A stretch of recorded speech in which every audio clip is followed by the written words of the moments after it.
The aroma of sourdough and simmering beef stew filled the kitchen of Whispering Pines Ranch as the first light of dawn broke over the Silverback Mountains.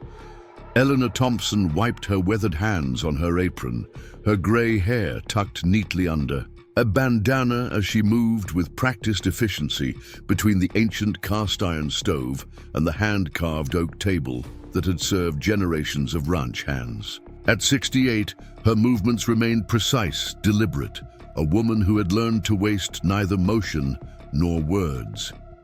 Outside, the Montana morning carried the scent of pine and fresh grass, along with something else. The distant sound of an unfamiliar vehicle approaching. Before we jump back in, tell us where you're tuning in from, and if this story touches you, make sure you're subscribed. Because tomorrow, I've saved something extra special for you. Jim Miller stood at the window of the ranch office, coffee, mug in hand, watching dust rise from the access road. 6 months into his new role as owner of Whispering Pines, the weight of responsibility still sat uncomfortably on his shoulders. His uncle's unexpected death had pulled him back to Montana after 15 years away working oil rigs across 3 continents. At 35, he'd never planned to run a cattle ranch, especially one struggling to stay afloat amid mounting debts and the constant pressure from developers eyeing the pristine Clearwater Valley land. The approaching black sedan looked expensive and out of place against the weathered buildings and rolling pastures of Whispering Pines. City folks, Jim thought with a grimace. Probably another offer from Coal Enterprises. They'd been circling, like vultures since his uncle's passing, sending increasingly aggressive representatives with 2 white smiles and offers that seemed generous until you read the fine print. "Eleanor," he called toward the kitchen, "we've got visitors. Might want to put on some coffee." The old cook's only response was a non-committal grunt, the same response she gave to nearly everything. In the 6 months since he'd returned, Jim had barely exchanged more than necessary words with Eleanor. She'd been a fixture at Whispering Pines for over 30 years, cooking meals that could make a man forget his troubles, but otherwise blending into the background like the worn furniture or the creaking floorboards. Jim straightened his faded, blue work shirt and stepped onto the porch as the black sedan came to a stop in the gravel driveway. The man who emerged wore what Jim recognized as an expensive suit, though not the slick corporate style of the Coal Enterprises representatives. This man was older, perhaps in his early 60s, with silver hair and the careful movements of someone used to considering his words before speaking. "Mr. Miller?" The man extended his hand. "Michael Reynolds. I'm an attorney from Riverstone." Jim shook the offered hand, his calloused palm rough against the lawyer's smoother one. "If you're here about selling, Mr. Reynolds, you're wasting your time. I've already told Coal Enterprises—" "I'm not here for Coal Enterprises," Reynolds interrupted gently. "I handle matters for several families in the valley. May I come in? I have some business regarding Eleanor Thompson." Jim's brow furrowed. Eleanor? What business could a lawyer possibly have with the ranch cook? Is something wrong? Not wrong, exactly. Reynolds glanced toward the main house. "Is Miss Thompson available? What I have to discuss concerns her primarily, though it will affect you as well." Jim led the lawyer into the ranch house's main room, with its stone fireplace and walls adorned with faded photographs of 3 generations of millers working the land. Eleanor appeared in the kitchen doorway, wiping her hands on her apron, her expression as unreadable as always. "Mr. Reynolds," she acknowledged with a slight nod, surprising Jim. She knew the lawyer? "Ms. Thompson." Reynolds gave a respectful nod in return. "I'm afraid I'm here on the matter we discussed last month." Eleanor's face betrayed nothing, but Jim noticed her hands tighten slightly on her apron. "I see. And that couldn't wait?"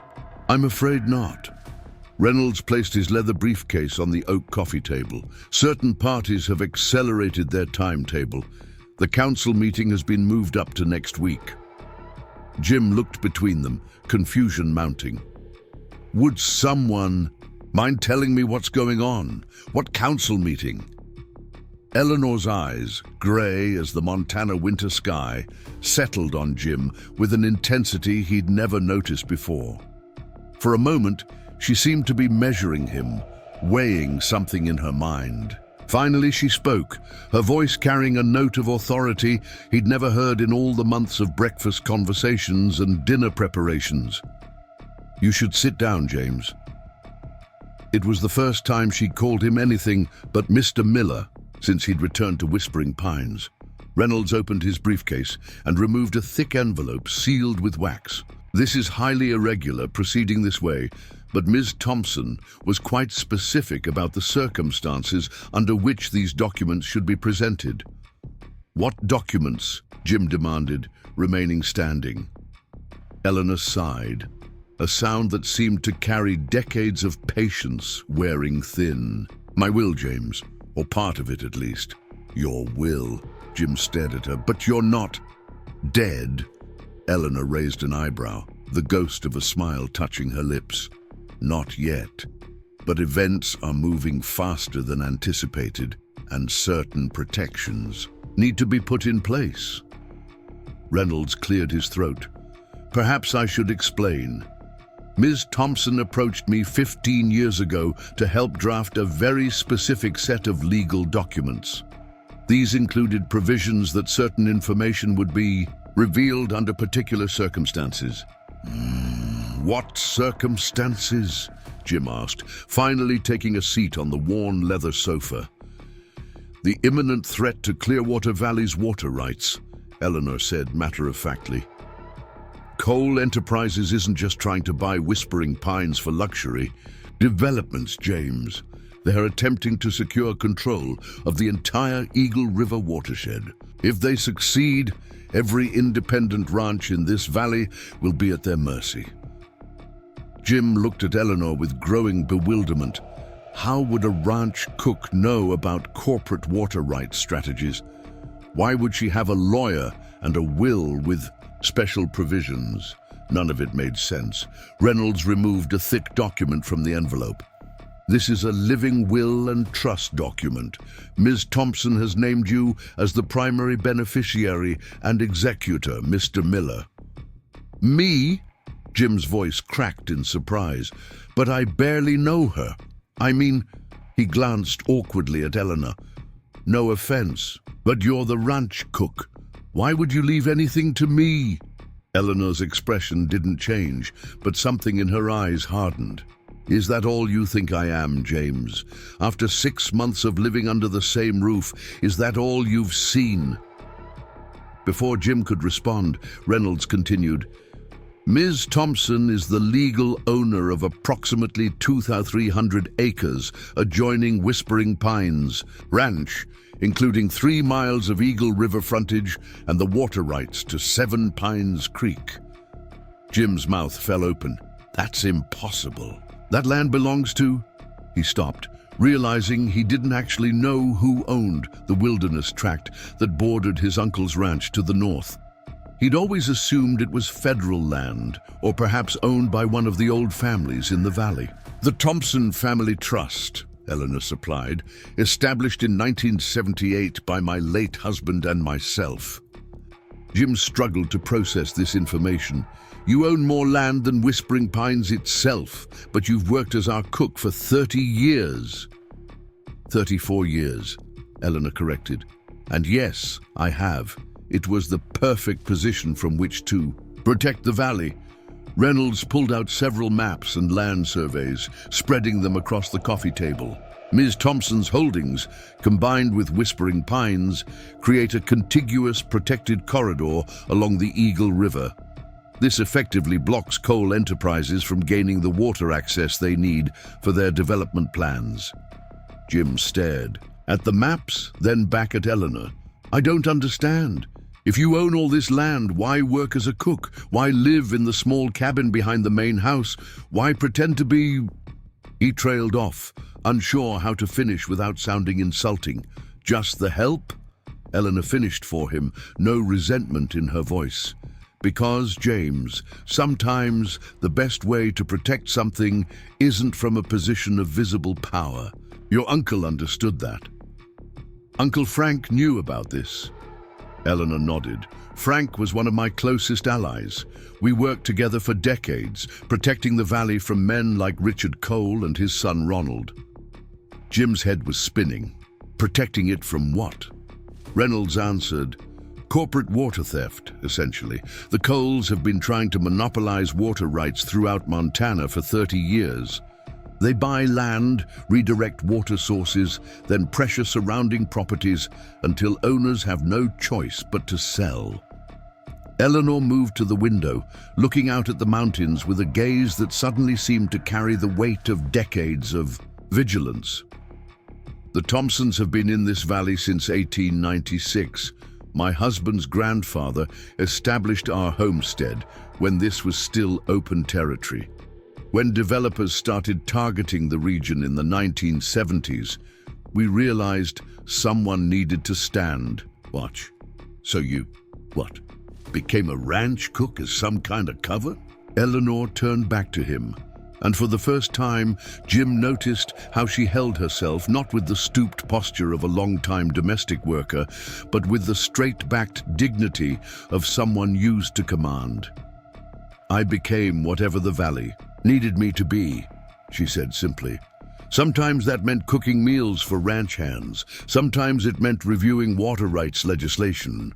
Preparing and narrating this story took us a lot of time, so if you are enjoying it, subscribe to our channel. It means a lot to us. Now back to the story. Sometimes it meant standing silently in town council meetings where no one noticed the old woman in the back row. Reynolds pulled out another document. There's more, Mr. Miller.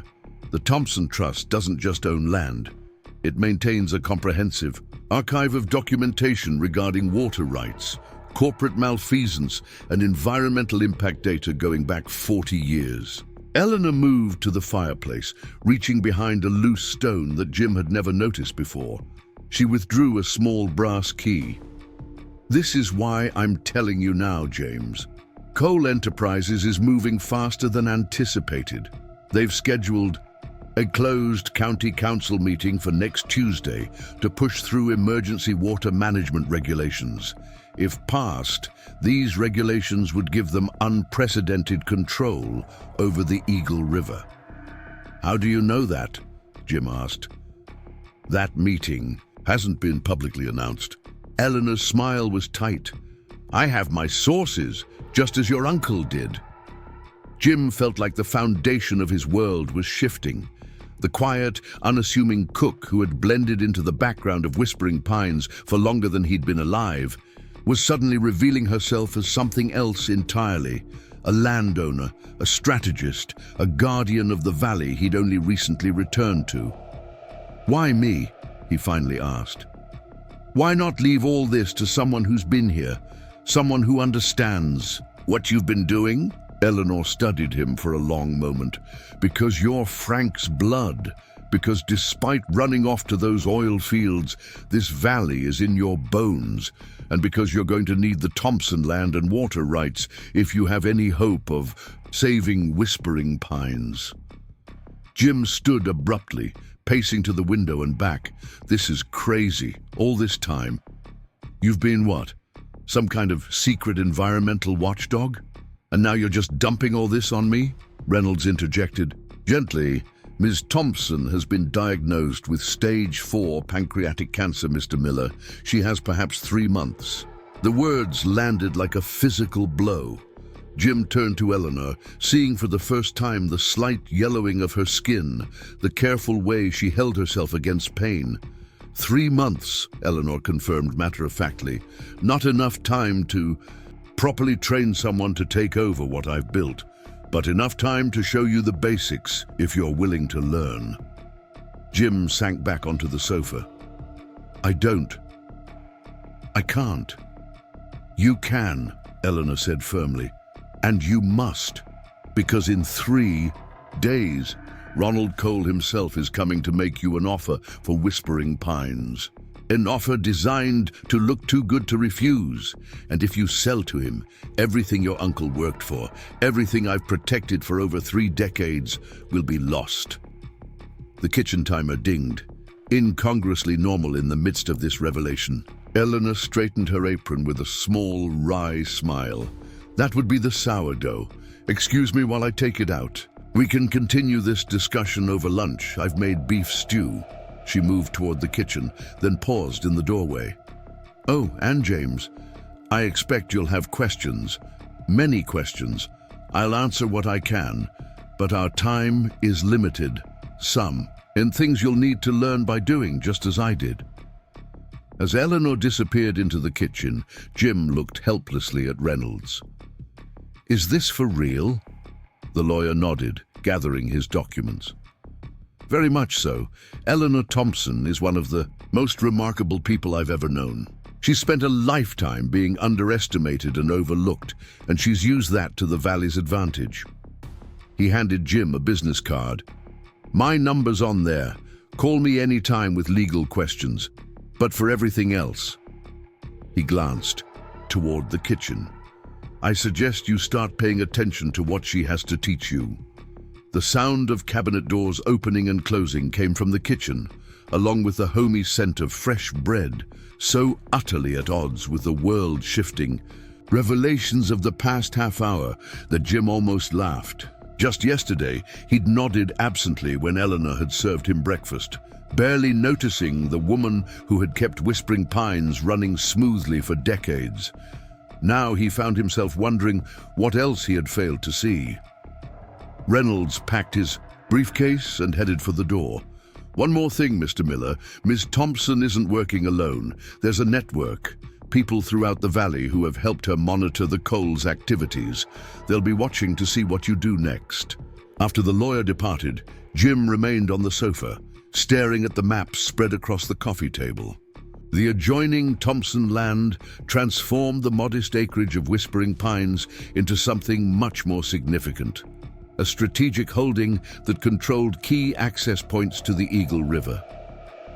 Lunch is ready, Eleanor called from the dining room. Jim walked in to find the table set with Eleanor's usual precision.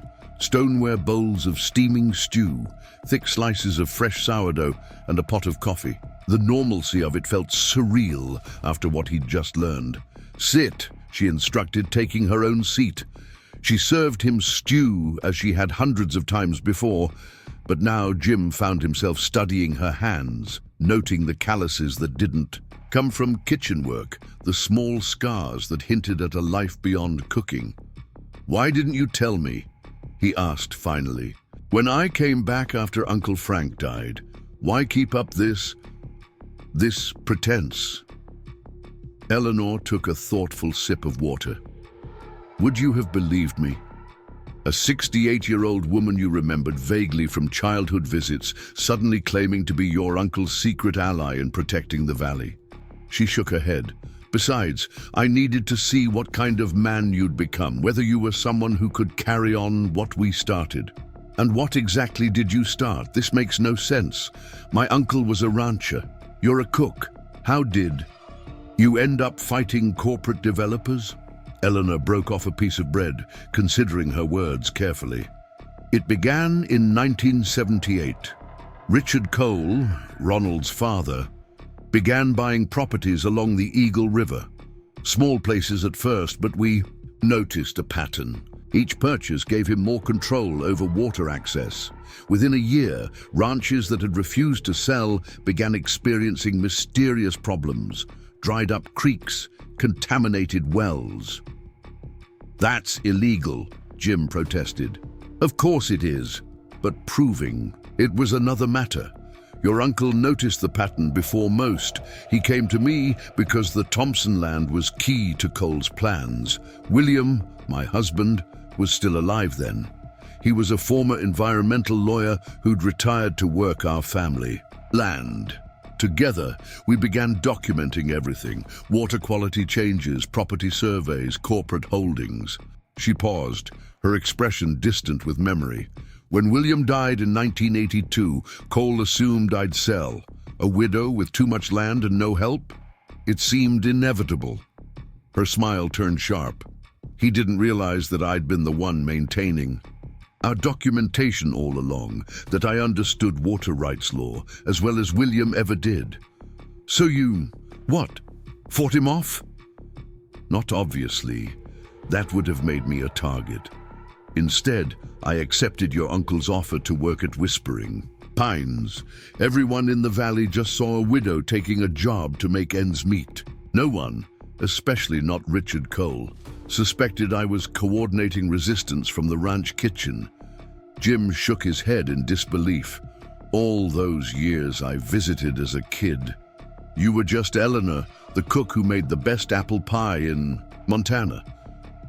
That pie won blue ribbons at the county fair 3 years running, Eleanor noted with a hint of pride. Being underestimated has its advantages, James. No one watches what they say around the help.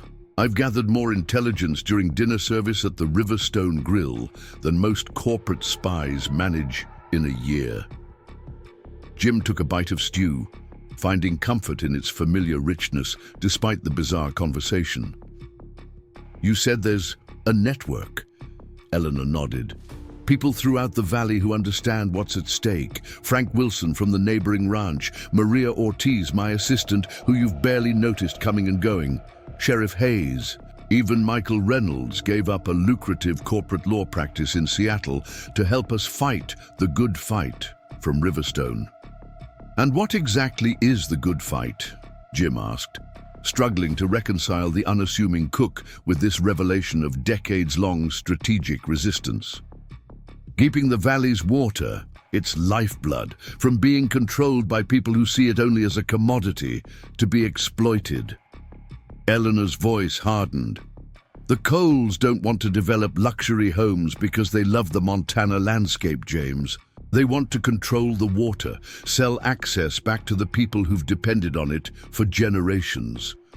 But why would the county council even consider giving them that kind of control? Eleanor's smile was grim. Money talks, but so do documents, proving corruption, which is why I need to show you the archives. Now? She glanced at the clock. No time like the present. I've waited too long already. Finish your stew, then meet me behind the house in 10 minutes.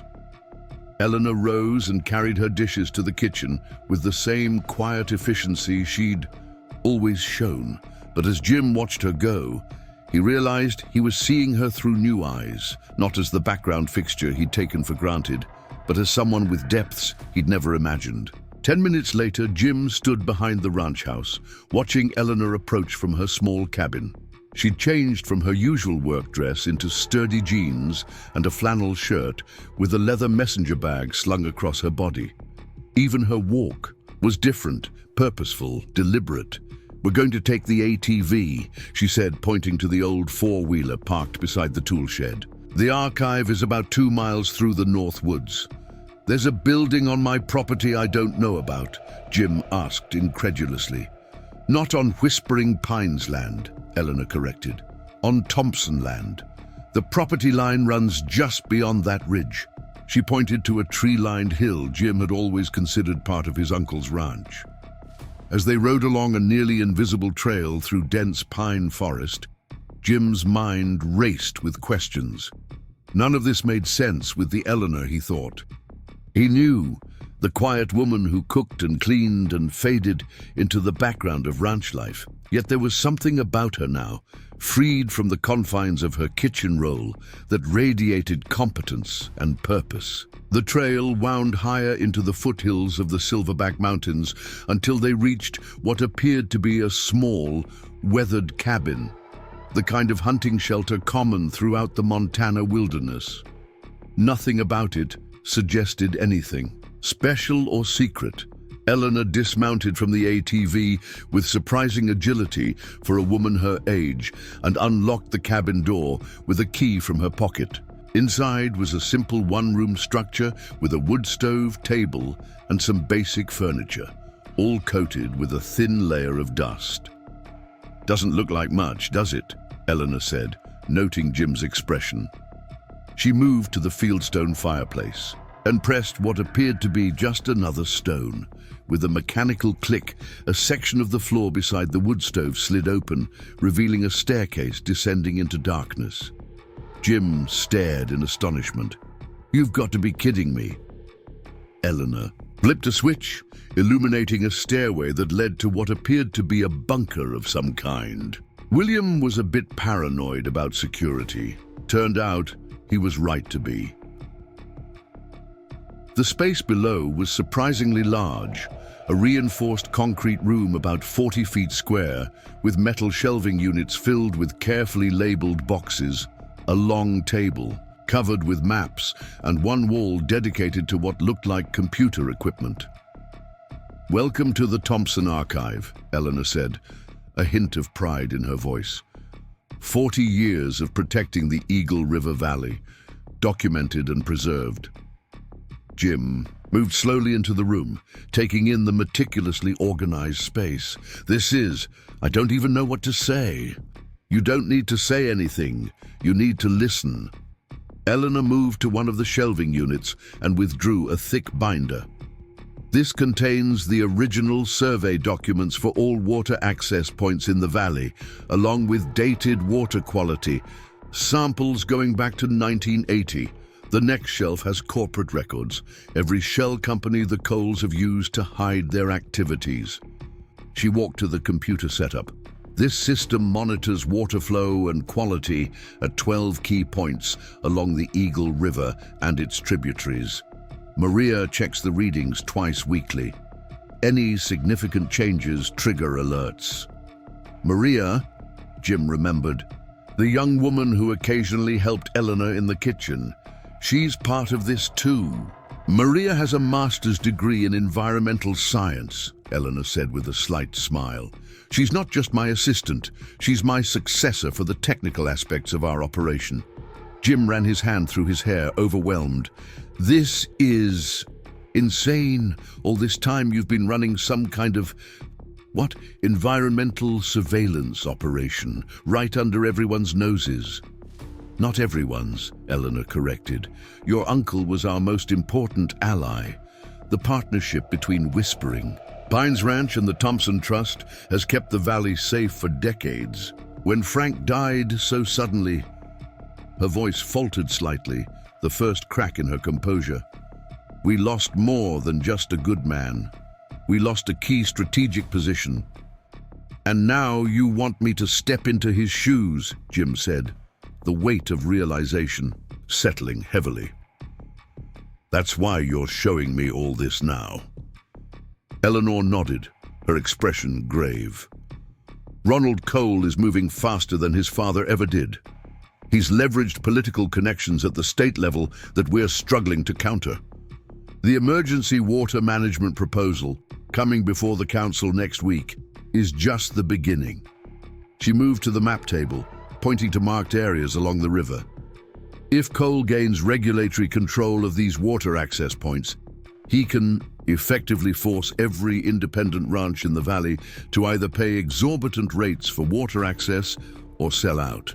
"Can't we just fight it legally, with all this documentation?" "Legal battles take time," Eleanor interrupted. "Time I don't have, and time the valley doesn't have either. Once Cole establishes control, reversing it could take years of litigation. Most ranchers won't last 6 months without affordable water access." Jim leaned against the table, trying to process everything. "So what's your plan? What do you expect me to do?" Eleanor's eyes, sharp and clear despite her illness, fixed on him with uncomfortable intensity. "First, you need to understand what you're fighting for. Tomorrow, I'm going to take you on a tour of the valley, not the parts you think you know, but the vulnerable points, the strategic areas, the places where water access determines survival." She pulled a file from one of the cabinets. "Then, you need to prepare for your meeting with Ronald Cole. He'll offer you 20% above market value for Whispering Pines, with what seems like generous water rights guarantees." She handed him the file. "This contains documentation of how those exact same guarantees worked out for the Hanson family when they sold their ranch 5 years ago. Spoiler alert, not well."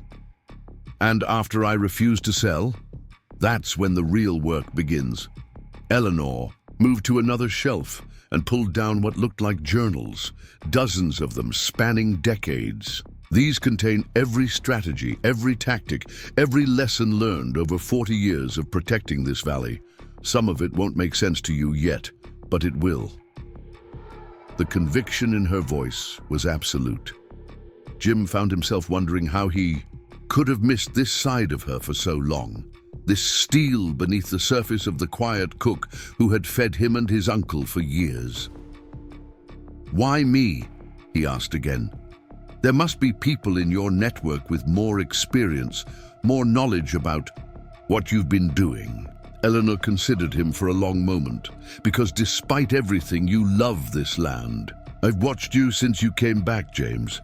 You may not think you belong here, but this valley is in your blood, just like it was in your uncle's." She paused. "And because the Thompson Trust land can only be transferred to the owner of Whispering Pines Ranch. Frank and I arranged it that way decades ago, a legal failsafe to ensure the properties would never be separated.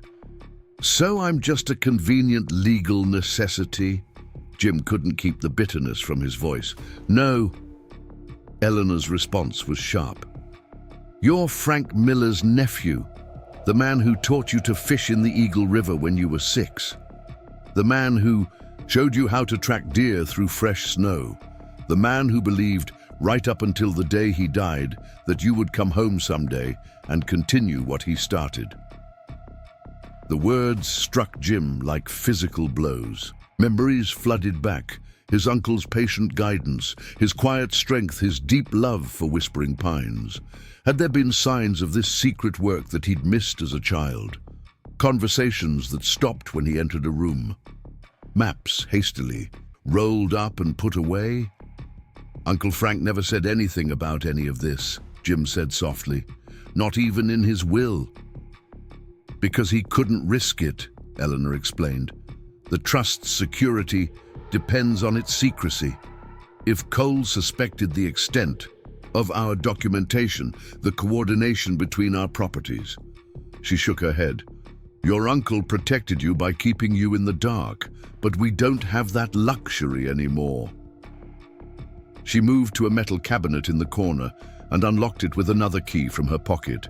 Inside were several hunting rifles, standard equipment for any Montana ranch, but also what appeared to be surveying equipment, camera gear, and other tools Jim didn't recognize. "Sometimes protection requires observation," Eleanor said, noting his gaze. "We monitor the river, the wildlife, and sometimes certain human activities that threaten them." "You spy on Cole Enterprises," Jim translated. Eleanor's smile was thin. "We document corporate malfeasance." There's a difference. The scale of what she was revealing, the decades of secret work, the coordinated resistance, the sheer determination required, was almost too much to comprehend.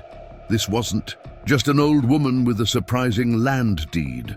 This was something far more complex and organized. "How many people know about all this?" Jim asked, gesturing around the bunker.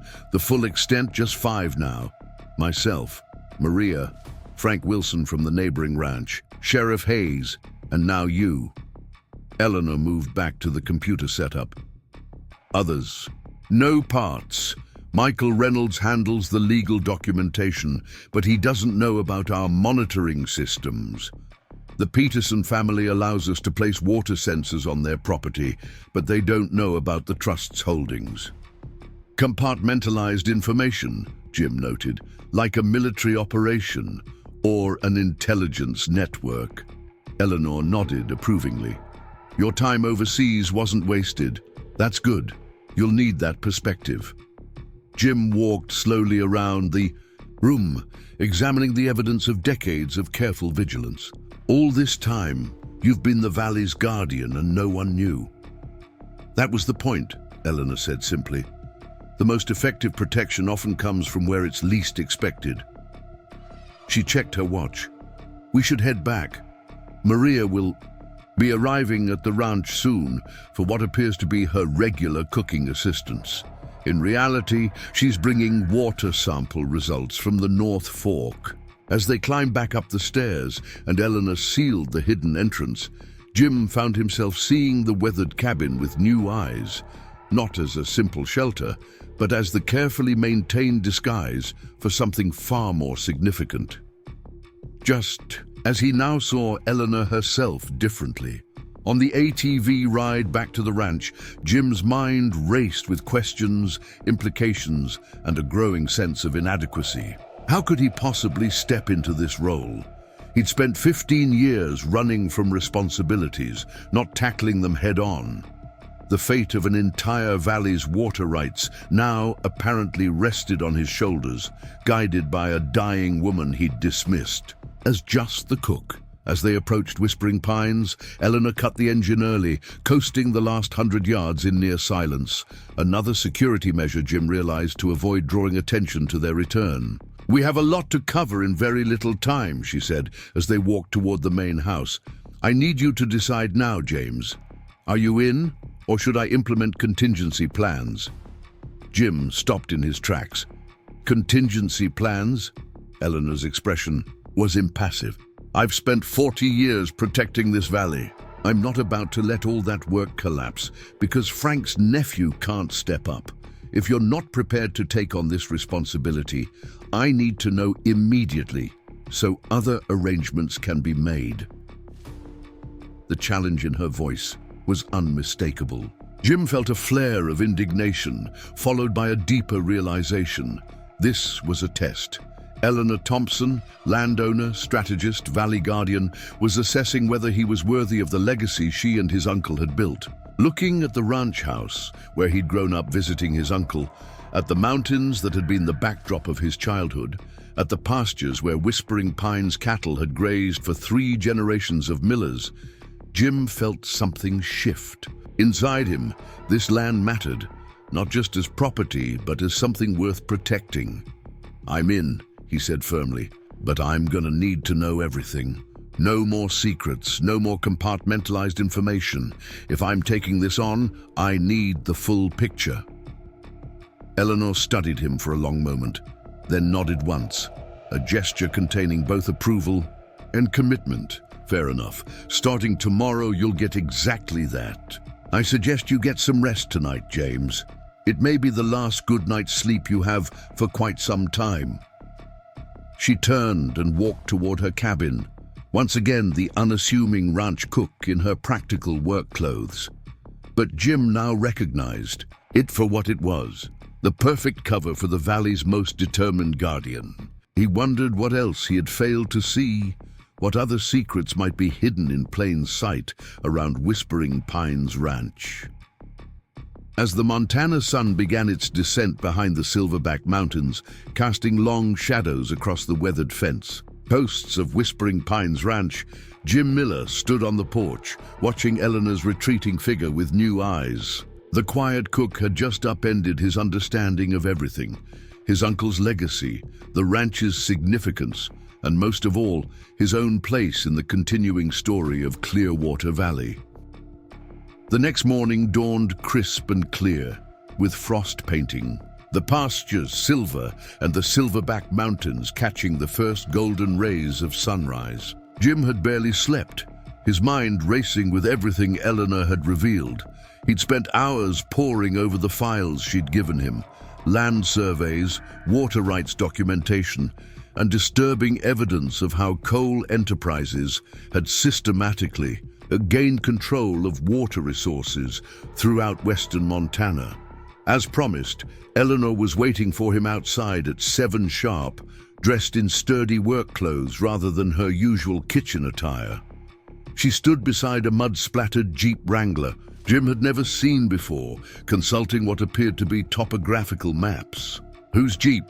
Jim asked, approaching with 2 travel mugs of coffee. "Mine." Eleanor accepted one of the mugs. "Did you think I moved around the valley in a horse and buggy?" A hint of amusement crossed her weathered features. "This is my field. Vehicle. We'll need it where we're going today." Jim climbed into the passenger seat, noticing the vehicle's modifications: heavy-duty suspension, specialized tires, and what appeared to be custom compartments built into the rear cargo area. This was no ordinary ranch vehicle.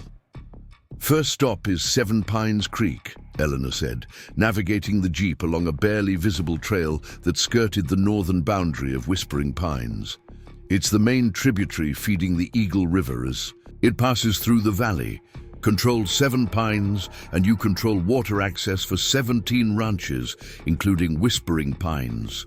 As they drove, Eleanor pointed out landmarks that took on new significance with her explanations: ordinary-looking rocky outcroppings that marked property boundaries established in the 1890s, seemingly random clearings that were actually strategic observation points, and unmarked dirt tracks that connected key water access points throughout the valley.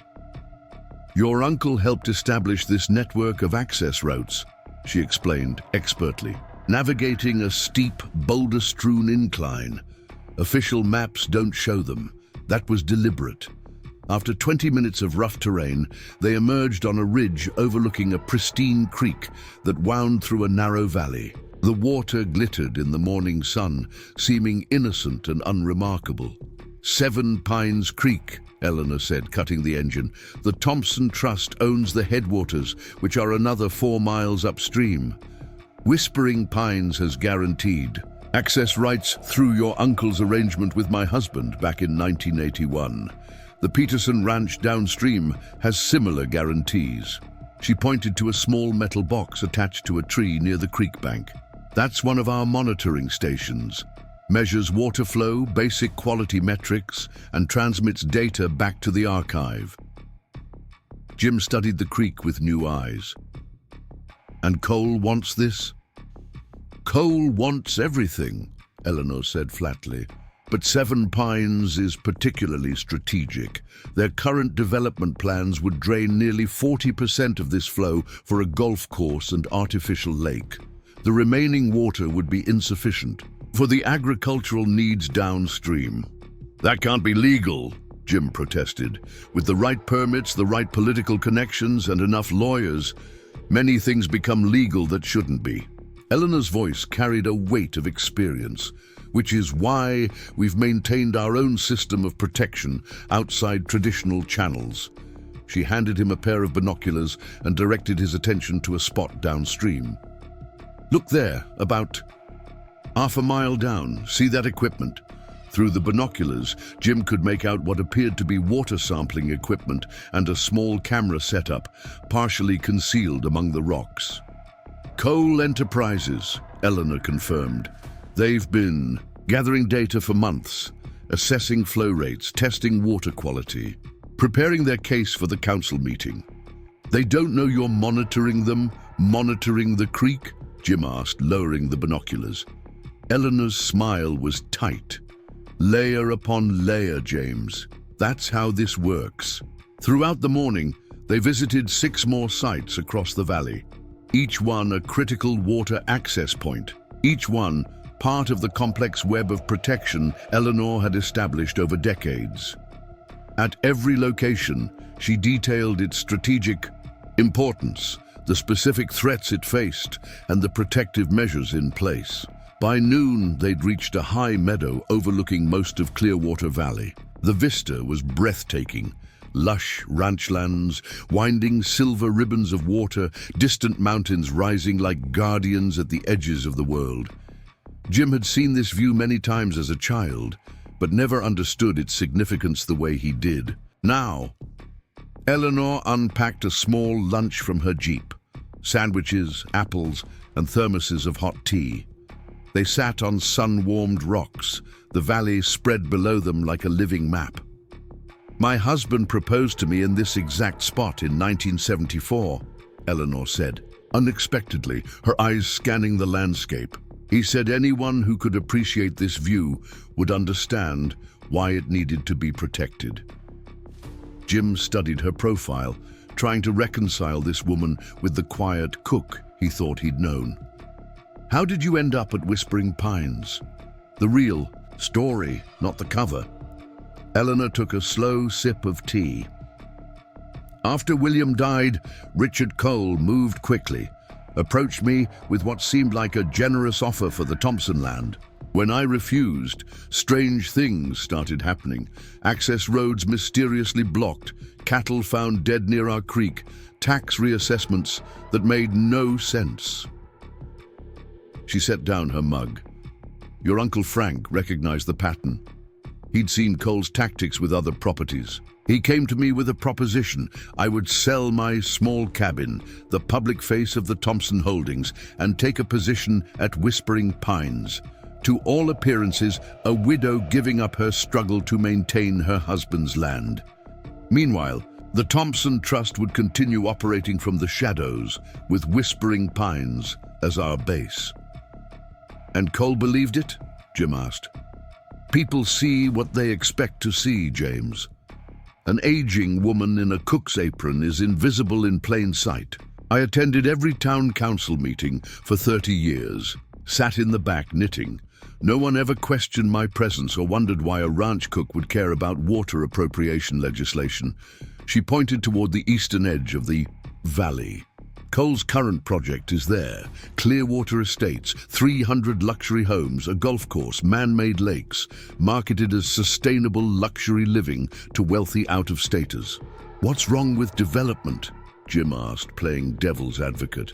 The valley could use the jobs, the tax revenue. Eleanor's gaze sharpened. The development itself isn't the problem. It's what comes with it. Privatized water access, diverted resources and control. Cole doesn't want to build houses, James. He wants to own the water. The houses are just how he justifies taking it. She pulled a folder from her pack and handed it to him. Inside were documents showing water, usage projections for Clearwater Estates, numbers that seemed impossible for the stated development. These figures are for something much larger than a housing development, Jim noted, his engineering background helping him analyze the data. Exactly. Phase 2, which isn't in any public documents, includes water bottling facilities and control of regional distribution. Cole plans to sell the valley's water back to the very people who currently have legal rights to it. The scope of the plan was breathtaking in its audacity. Jim studied the valley with new understanding, seeing not just its beauty but its vulnerability. Where does this monitoring network of yours extend to? He asked. Eleanor gestured broadly. Throughout the valley and beyond, water sensors at 23 key locations, wildlife cameras that double as security monitoring, weather stations that track precipitation patterns, and people, ranch hands, store owners, teachers who notice things, report irregularities. All reporting to you, the ranch cook? All reporting to the Thompson Trust, Eleanor corrected. Through various channels, Maria handles the technical monitoring. Frank Wilson coordinates with the ranchers. Sheriff Hayes keeps an eye on legal maneuvers. And my uncle, what was his role? Eleanor's expression softened slightly. Frank was our public face. Respected rancher, third-generation valley resident, member of the county water board. He could raise concerns that would have been dismissed coming from others. His position gave our findings legitimacy. And now you expect me to fill that role, Jim said, the weight of responsibility settling more heavily. Eventually, for now, we need you to hold Whispering Pines against Cole's advances. The rest will come with time. She checked her watch. We should move. 2 more sites to visit before we meet Maria at the North Monitoring Station. As they packed up, Jim noticed how Eleanor's movements had slowed, a slight tremor in her hands betraying the illness working beneath her capable exterior.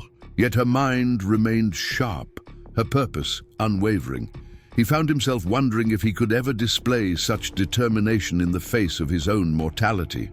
Their next stop was a remote corner of what Eleanor identified as Thompson Trust land, though it seamlessly blended with the surrounding wilderness. Here, hidden among old-growth pines, stood a small cabin similar to the archive bunker, but with an array of communication equipment on its roof. partially concealed by branches. North Relay Station, Eleanor explained, unlocking the cabin door. We maintain 4 of these around the valley. They form a private communications network independent of cell towers or internet service. Inside, the cabin was a blend of old and new technology.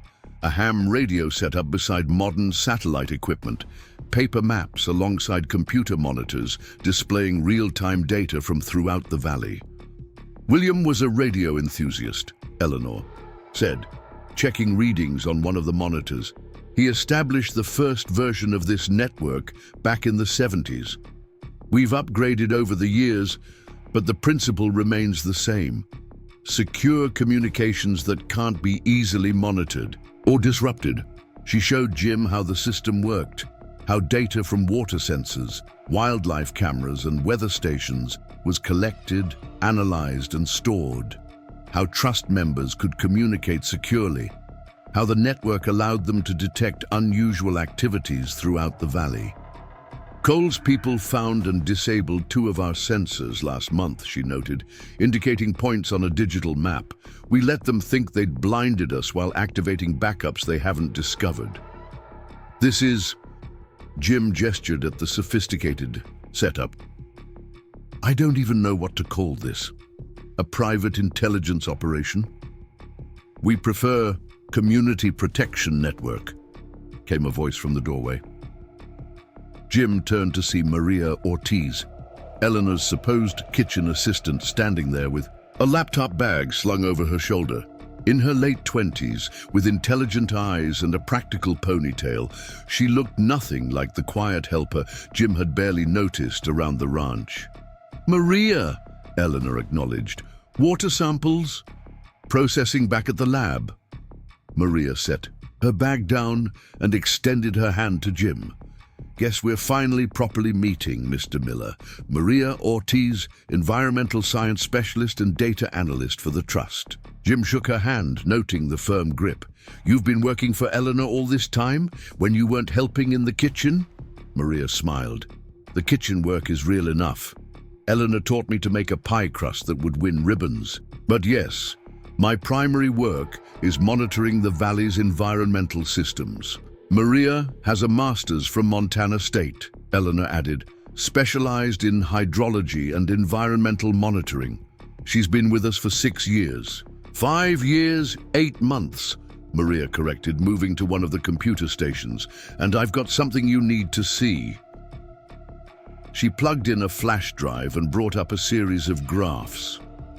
Water quality readings from the Eagle River, just downstream from where Cole's team has been conducting their environmental impact study. The graphs showed clear anomalies, spikes in certain chemical compounds, changes in pH levels, fluctuations in bacterial counts. They're seeding the data, Eleanor said grimly, studying the figures, creating artificial baselines that will support their claims at the council meeting. Not just seeding, Maria added.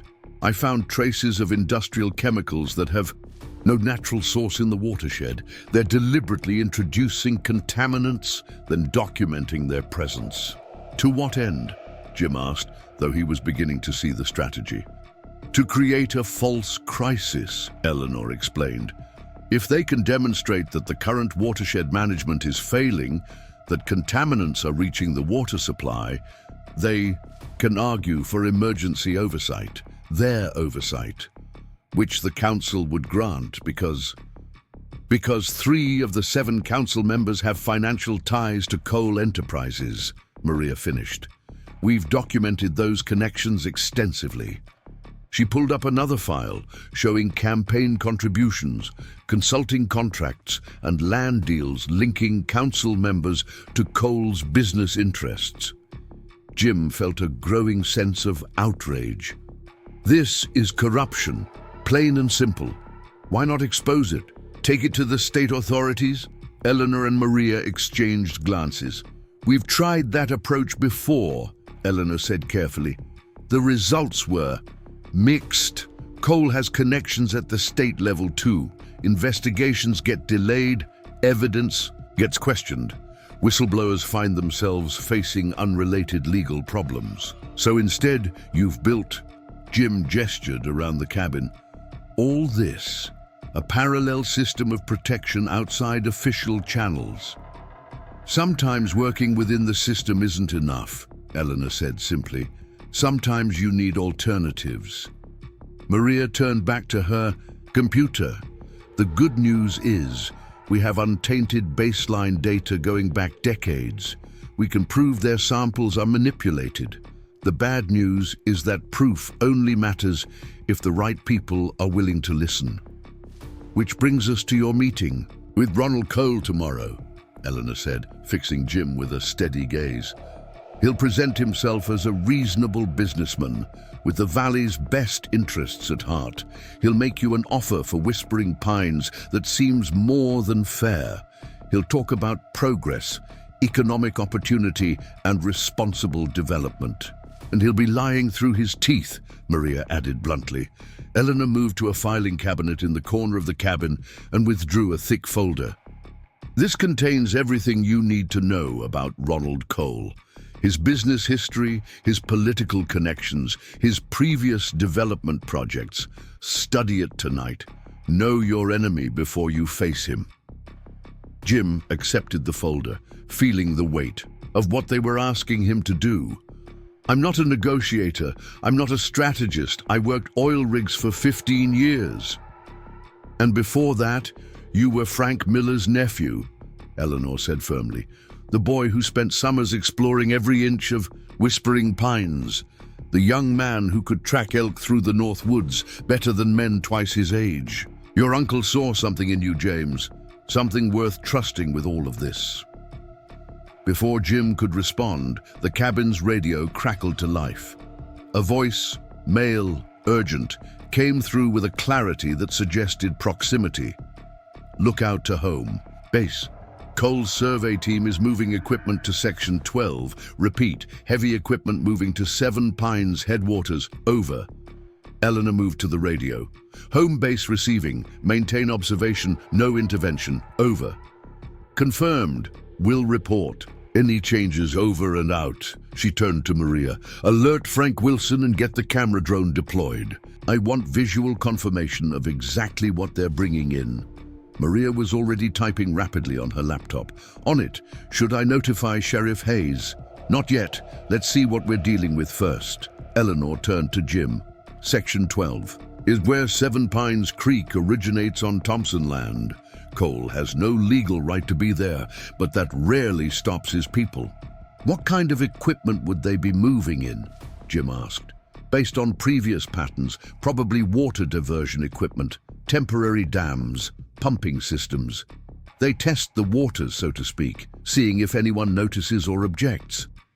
If unchallenged, temporary measures have a way of becoming permanent. And you just watch? You don't stop them? Eleanor's expression was unreadable. We document, we gather evidence, we build our case, and when the time is right, we act. 15 years ago, I might have driven up there myself to confront them. Now we need to be smarter. Drone launching in 3 minutes, Maria reported. Frank's sending 2 of his hands to approach from the east side, looking like they're checking fence lines. They'll get ground-level photos. Beat. The coordinated response impressed Jim. This wasn't just Eleanor working alone, but a sophisticated network responding to threats in real time. He was beginning to understand why his uncle had been involved, why the aging cook had maintained her cover for so many years. This wasn't just about protecting land or water rights. It was about preserving a way of life against forces that would reduce everything to commodities to be exploited. We should head back to the ranch, Eleanor said, gathering her things. You need to prepare for tomorrow, and I need to maintain appearances. Maria will monitor the situation here and keep us updated. As they drove back toward Whispering Pines, taking a different route than they had come, Jim processed everything he'd seen and learned. The valley he thought he knew was revealed as something far more complex, a battleground where the conflict was largely invisible to most residents, fought through water quality readings, property records, and careful documentation rather than open confrontation. "How long has this been going on?" he finally asked. "Not just with coal, but all of it, this monitoring, this protection work." Eleanor kept her eyes on the rough trail. "The Thompson family has been watching over this valley since my husband's grandfather settled here in 1896. He was the first to understand how crucial the water systems were, how vulnerable they could be to exploitation. Each generation added their own methods, their own expertise. And you? What did you add?" A faint smile touched her lips. "Strategy, organization, the understanding that battles aren't always won through confrontation. William was brilliant with legal matters, but he believed the law alone would protect what was right. I knew better." "How?" Jim pressed. "What made you so sure?" Eleanor was quiet for a long moment, navigating a particularly steep section of trail before answering. "I worked for the Forest Service before I married William, not as a cook, but as a resource management specialist.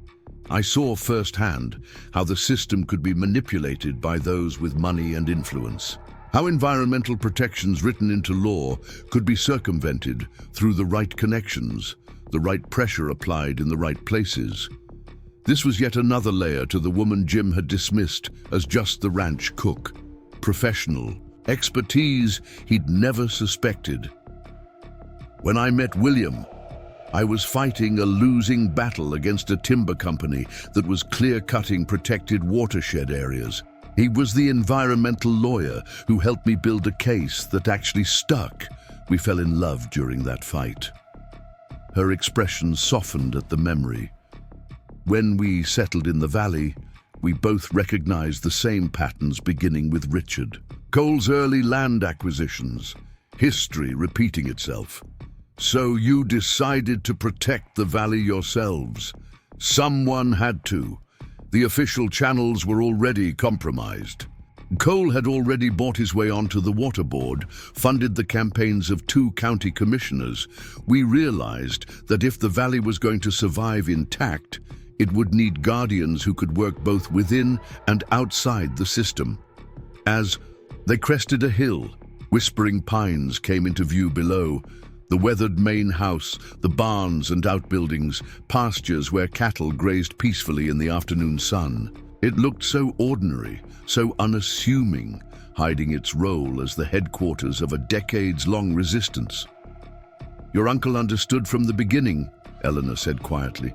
"He was one of the few who saw what was coming before it arrived. His family had worked this land for generations. He knew in his bones what it meant to be a steward rather than an owner." They drove the rest of the way in silence, each lost in their own thoughts. When they reached the ranch, Eleanor parked behind her, small cabin rather than at the main house, maintaining the separation between her public and private roles. "Study those files tonight," she instructed, handing Jim the folder on Ronald Cole. "Tomorrow morning he'll arrive at 10. He'll expect to meet with you alone, probably in your uncle's study. Let him think that's happening, but Maria will have set up recording equipment in advance. Every word he says, every promise and threat will be documented. And if he offers a price I can't reasonably refuse," Jim asked. "What then?" "He will absolutely offer a price you can't reasonably refuse," Eleanor said firmly. "That's his opening strategy. The money isn't the point, James. The point is what happens to the valley if Whispering Pines falls under Cole's control." She reached into her pocket and handed him a small, worn leather notebook. "This was your uncle's journal from when he first joined our efforts. Read it tonight too. Understand what he saw, what he fought for. It might help you remember who you are."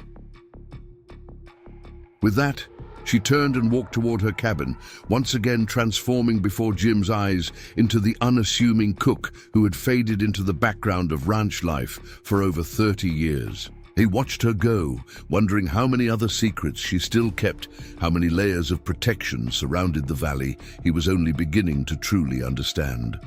That evening, after a quiet dinner that Eleanor served with her usual efficiency, Jim retreated to his uncle's study with the folder of information on Ronald Cole and his operations. The material was meticulously organized. Financial records, property transactions, political connections, and detailed analyses of Cole's previous development projects throughout the western states. A pattern emerged quickly. Cole Enterprises would enter a region with promises of economic revitalization and responsible development. Initial projects would be modest and well received. Then would come water rights acquisitions, often through shell companies not obviously connected to Cole.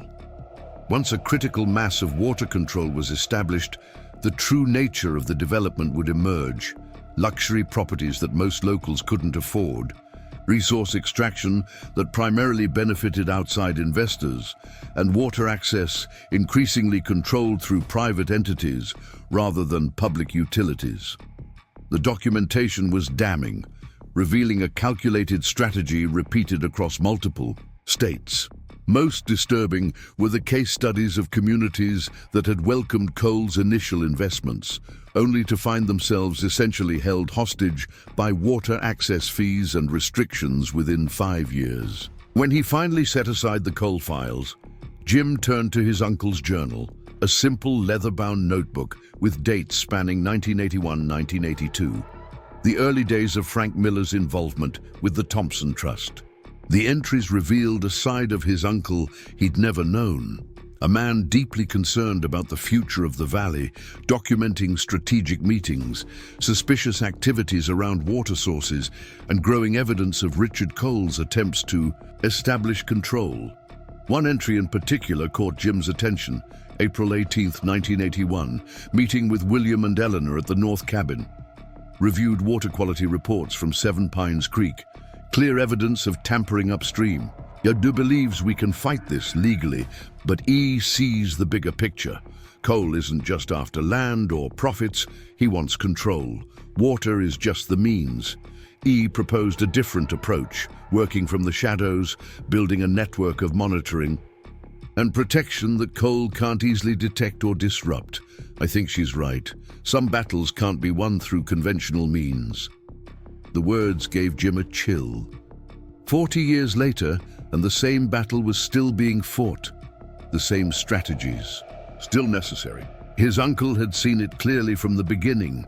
This wasn't just about business or development, but about power and control over the most essential resource. Further entries detailed the establishment of the monitoring network, the creation of the archive bunker, the careful recruitment of allies throughout the valley. Frank Miller had been fully committed to the cause, working alongside the Thompsons to build the protection system that Eleanor still maintained. Near the end of the journal, Jim found an entry that made his heart catch. December 3, 1982, William's funeral today. A good man gone too soon. Eleanor is devastated, but still standing strong. Cole's people were watching, thinking this is their opportunity to acquire Thompson land with W gone. They don't understand who they're dealing with. E may look like a grieving widow, but she's the strongest person I've ever known. Our work continues tomorrow. W would have wanted nothing less. Someday when Jim is old enough, I'll explain all this to him. The boy loves this land as much as I do. He'll understand why we've done what we've done. Jim closed the journal, emotions tangled in his chest. His uncle had planned to tell him everything, to include him in this hidden work of protection. But Jim had left at 18, eager to escape what he'd seen as the limitations of ranch life. By the time he returned, his uncle was gone, and Eleanor, the supposedly simple ranch cook, had been left to carry on alone. A knock at the study door interrupted his thoughts. Maria stood there, her expression serious. Drone footage from Section 12 she said without preamble, setting a laptop on the desk and opening it to show video of heavy equipment being positioned near the headwaters of Seven Pines Creek. They're setting up for a major water diversion. Temporary dam structures, pumping equipment. More than just testing the waters this time. Jim studied the footage, recognizing industrial pumping systems similar to those he'd worked with in the oil fields. That's not environmental testing equipment. That's designed for major water displacement. Exactly. They're planning to reduce the creek's flow dramatically, creating a crisis situation just before the council meeting. When ranchers downstream start reporting water shortages, Cole swoops in with his emergency management proposal. Can't we stop them? This is Thompson Trust land. They're trespassing. Maria's expression was grim. That's the problem. They're just on the boundary. Our surveys show it's trust land, but Cole's recent survey, which the county has temporarily accepted pending review, shows it as unincorporated county land. By the time the boundary dispute is resolved legally, they'll have already created the water crisis they need. So we just let them do it? Jim couldn't keep the frustration from his voice. I didn't say that. Maria's eyes held a hint of the same steely determination he'd seen in Eleanor. Eleanor wanted you to see this tonight, to understand exactly what we're facing. She said to tell you that sometimes seeing the enemy's strategy clearly is the first step in countering it. She closed the laptop. Get some rest, Mr. Miller. Tomorrow's meeting with Ronald Cole is just the beginning. Eleanor will find you at breakfast with instructions for how we're handling the Seven Pines situation. After Maria left, Jim returned to the files, studying the maps of the valley with new understanding. He could see now why his uncle had been so committed to this cause, why Eleanor had maintained her cover for decades. The threat wasn't theoretical or distant. It was immediate, strategic, and potentially devastating to everything he'd grown up valuing about this place. Outside his window, the Montana night was clear and cold, stars brilliant above the Silverback Mountains. Somewhere out there, equipment was being positioned to divert water that had flowed freely for centuries. A chess game was underway. One his uncle had been playing for decades. One Eleanor was still fighting despite her illness, and one he was now being asked to join with the highest of stakes. Jim pulled his uncle's journal close again, rereading entries from 40 years ago that could have been written yesterday. The battle for Clearwater Valley had been ongoing for generations, hidden from most who lived there, fought by guardians, who worked in the shadows to protect what most took for granted. Tomorrow, he would face Ronald Cole, the son of the man his uncle and the Thompsons had first recognized as a threat decades ago. The confrontation wasn't just about a ranch sale or a business deal. It was about the future of the valley itself, about water and power and who would control both.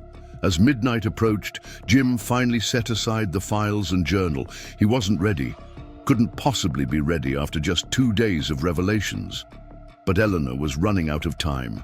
The valley was running out of time, and somewhere in Whispering Pines Ranch, hidden in plain sight, were the resources and knowledge he would need to continue what his uncle had helped start so many years ago. In the darkness of the Montana night, with the weight of unexpected responsibility settling on his shoulders, Jim Miller began to understand that he hadn't returned to Whispering Pines by accident. Whether he believed in fate or not, he had arrived precisely when the valley's guardians needed him most, when Eleanor Thompson, the unsuspecting ranch cook with decades of secrets, needed someone to pass her legacy to before time ran out. The morning of Jim's meeting with Ronald Cole dawned with an electric tension hanging in the air. Jim had been up since 5, reviewing the files Eleanor had given him, committing key details to memory. He'd spent time studying the maps of water systems throughout the valley, understanding how Whispering Pines and the Thompson Trust lands formed a crucial protective barrier against Cole's ambitions. By 9:30, Maria had finished installing discreet recording equipment in the study, hidden within ordinary objects: a vintage radio, a decorative clock, a pen holder on the desk. Eleanor supervised with clinical precision, her movements betraying none of the illness that Jim knew was steadily advancing within her. "Remember," Eleanor instructed as they finished preparations, "let Cole think he's in control of the conversation. The more comfortable he feels, the more he'll reveal. Don't be afraid of silence. It makes men like Cole uncomfortable, pushes them to fill the void with information they might otherwise withhold." "What if he makes an offer I should legitimately consider?" Jim asked. Eleanor's gaze was steady. "There is no legitimate offer from Cole Enterprises, James. Any price, any terms would ultimately serve their larger agenda. They don't want Whispering Pines for its cattle or its buildings. They want it for its water rights and strategic position." Maria checked her watch. Satellite imagery shows a black SUV turning onto the access road. ETA 10 minutes. Eleanor nodded and straightened her apron, once again assuming the role of the unassuming ranch cook. "I'll be in the kitchen, within earshot if needed. Maria will monitor the recording equipment from my cabin. Remember what you're fighting for, James."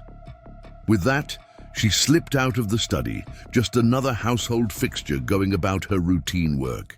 Jim watched through the study window as a sleek black Range Rover pulled into the ranch yard, its polished surface incongruous against the weathered buildings and working vehicles of Whispering Pines. The man who emerged wore his expensive clothing, with the ease of someone accustomed to luxury. Tailored pants, a button-down shirt under a cashmere sweater, and leather boots that had clearly never seen actual ranch work. Ronald Cole was younger than Jim had expected, perhaps early 40s, with the polished good looks of a man who paid careful attention to his appearance. His smile as he approached the house revealed perfect teeth. His handshake was firm and confident, his manner suggesting a man accustomed to getting what he wanted. "Mr. Miller," Cole greeted him warmly. "Thank you for agreeing to meet. I've been hoping to introduce myself properly since you took over Whispering Pines." Jim led him into the study, noting how Cole's eyes made a quick, assessing sweep of the room, taking in the worn furniture, the family photographs, the bookshelves filled with agricultural references and Western literature. "Can I offer you coffee?" Jim asked, gesturing to the pot Eleanor had prepared earlier. "Thank you, black is fine." Cole accepted the mug and took a seat in one of the leather chairs facing the desk. "I have to say, it's refreshing to finally sit down with someone from Whispering Pines. Your uncle was," he paused, choosing his words carefully, "less open to discussion about the future of the valley." Jim settled behind the desk, remembering Eleanor's advice about silence. He simply nodded, waiting for Cole to continue. "I'll be direct, Mr. Miller," Cole said after a moment, setting his coffee aside. "Clearwater Valley is changing. The economic realities of traditional ranching are becoming increasingly challenging. Many of your neighbors have already recognized this and chosen to partner with us on new ventures that preserve the beauty of this region while creating sustainable economic opportunities." "Partner?" Jim repeated, keeping his tone neutral. "That's an interesting choice of word." Cole smiled. "It's the right word. We don't see ourselves as outside developers, Mr. Miller. We see ourselves as collaborators with the families who've maintained these lands for generations. Our Clearwater Estates project isn't about replacing ranching culture. It's about evolving it for the 21st century." He withdrew a leather portfolio from his briefcase and placed it on the desk. "I've brought some preliminary materials about our vision for the region, including specific proposals for Whispering Pines that I believe you'll find compelling." Jim opened the portfolio, finding glossy renderings of what was labeled Whispering Pines Heritage Ranch, an upscale dude ranch operation with luxury cabins, guided wilderness experiences, and a working ranch experience center where tourists could get a taste of Western life without the actual labor. "You want to turn Whispering Pines into a theme park," Jim said flatly. Cole's smile never wavered. "I prefer to think of it as honoring the ranching tradition while creating a sustainable business model. The reality, Mr. Miller, is that traditional cattle operations like Whispering Pines are becoming economically non-viable. Property taxes alone are squeezing most family ranches to the breaking point." It was true, and Jim knew it. His uncle's financial records had shown a ranch increasingly struggling to stay afloat in changing times, but he also understood now that the economic pressures weren't entirely natural market forces. They were being deliberately exacerbated by the very man sitting across from him. "And the water rights?" Jim asked, watching Cole carefully. "What happens to those in your vision?" Something flickered briefly in Cole's eyes, interest perhaps, or confirmation of suspicion. Water management would naturally evolve as part of any development plan. Our environmental engineers have extensive experience creating integrated systems that benefit all stakeholders.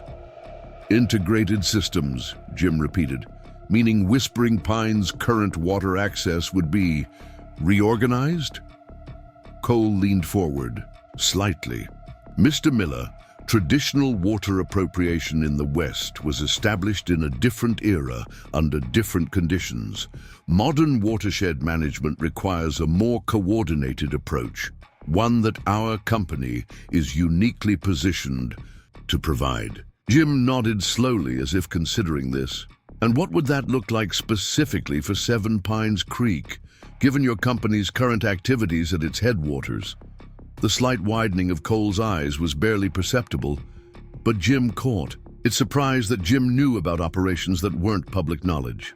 "You're well informed," Cole recovered smoothly. "Yes, we're conducting environmental assessment work near Seven Pines, standard procedure for the comprehensive watershed management plan we're developing. The county has been quite supportive of our efforts to ensure water quality and appropriate flow rates throughout the region." "On what you're claiming is county land," Jim noted, "despite survey records going back to 1896 that show it as privately owned." Cole's smile cooled slightly. "Property boundaries in these old territories can be notoriously ambiguous, Mr. Miller.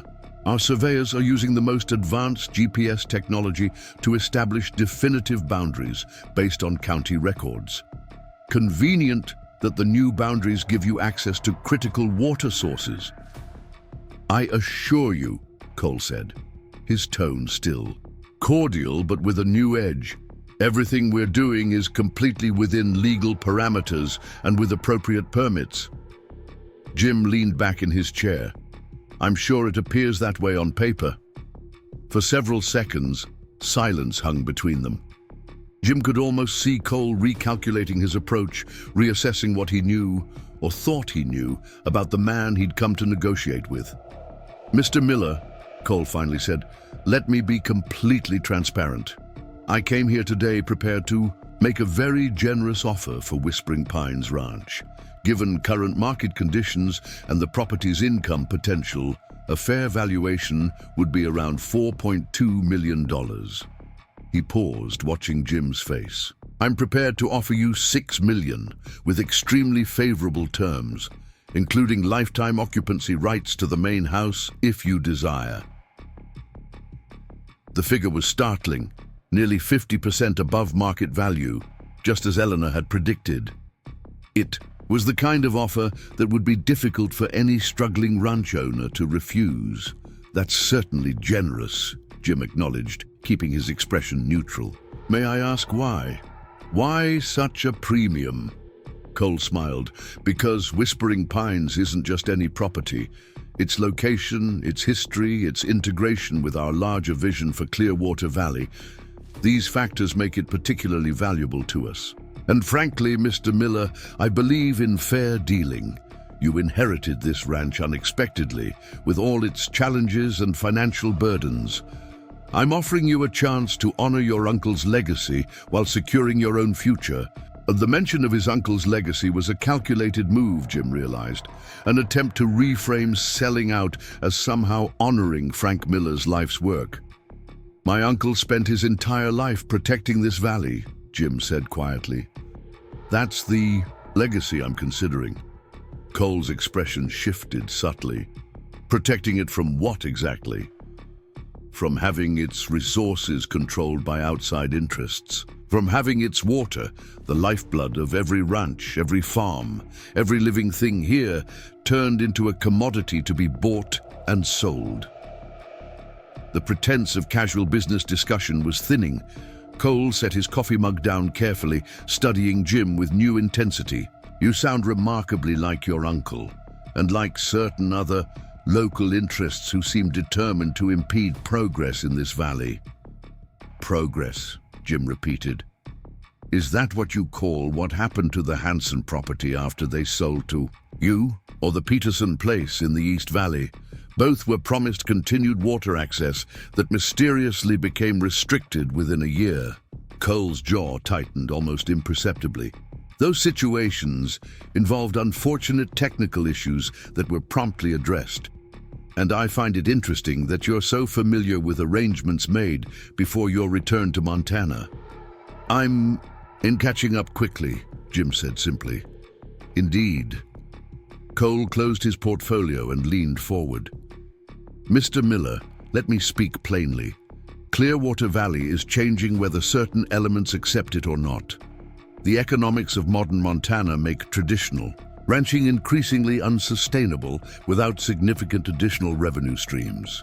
What I'm offering is a way for Whispering Pines to remain viable, for its heritage to be preserved rather than lost to foreclosure or tax sales. By giving you control of its water rights, by creating a sustainable integrated management system," Cole corrected smoothly. "The $6 million offer stands. Today only. I'll leave these materials for you to review." He placed a sealed envelope on the desk. "The formal purchase proposal is inside, along with the terms I've outlined. I encourage you to discuss it with your financial advisors. And if I'm not interested in selling..." Cole stood, straightening his cashmere sweater.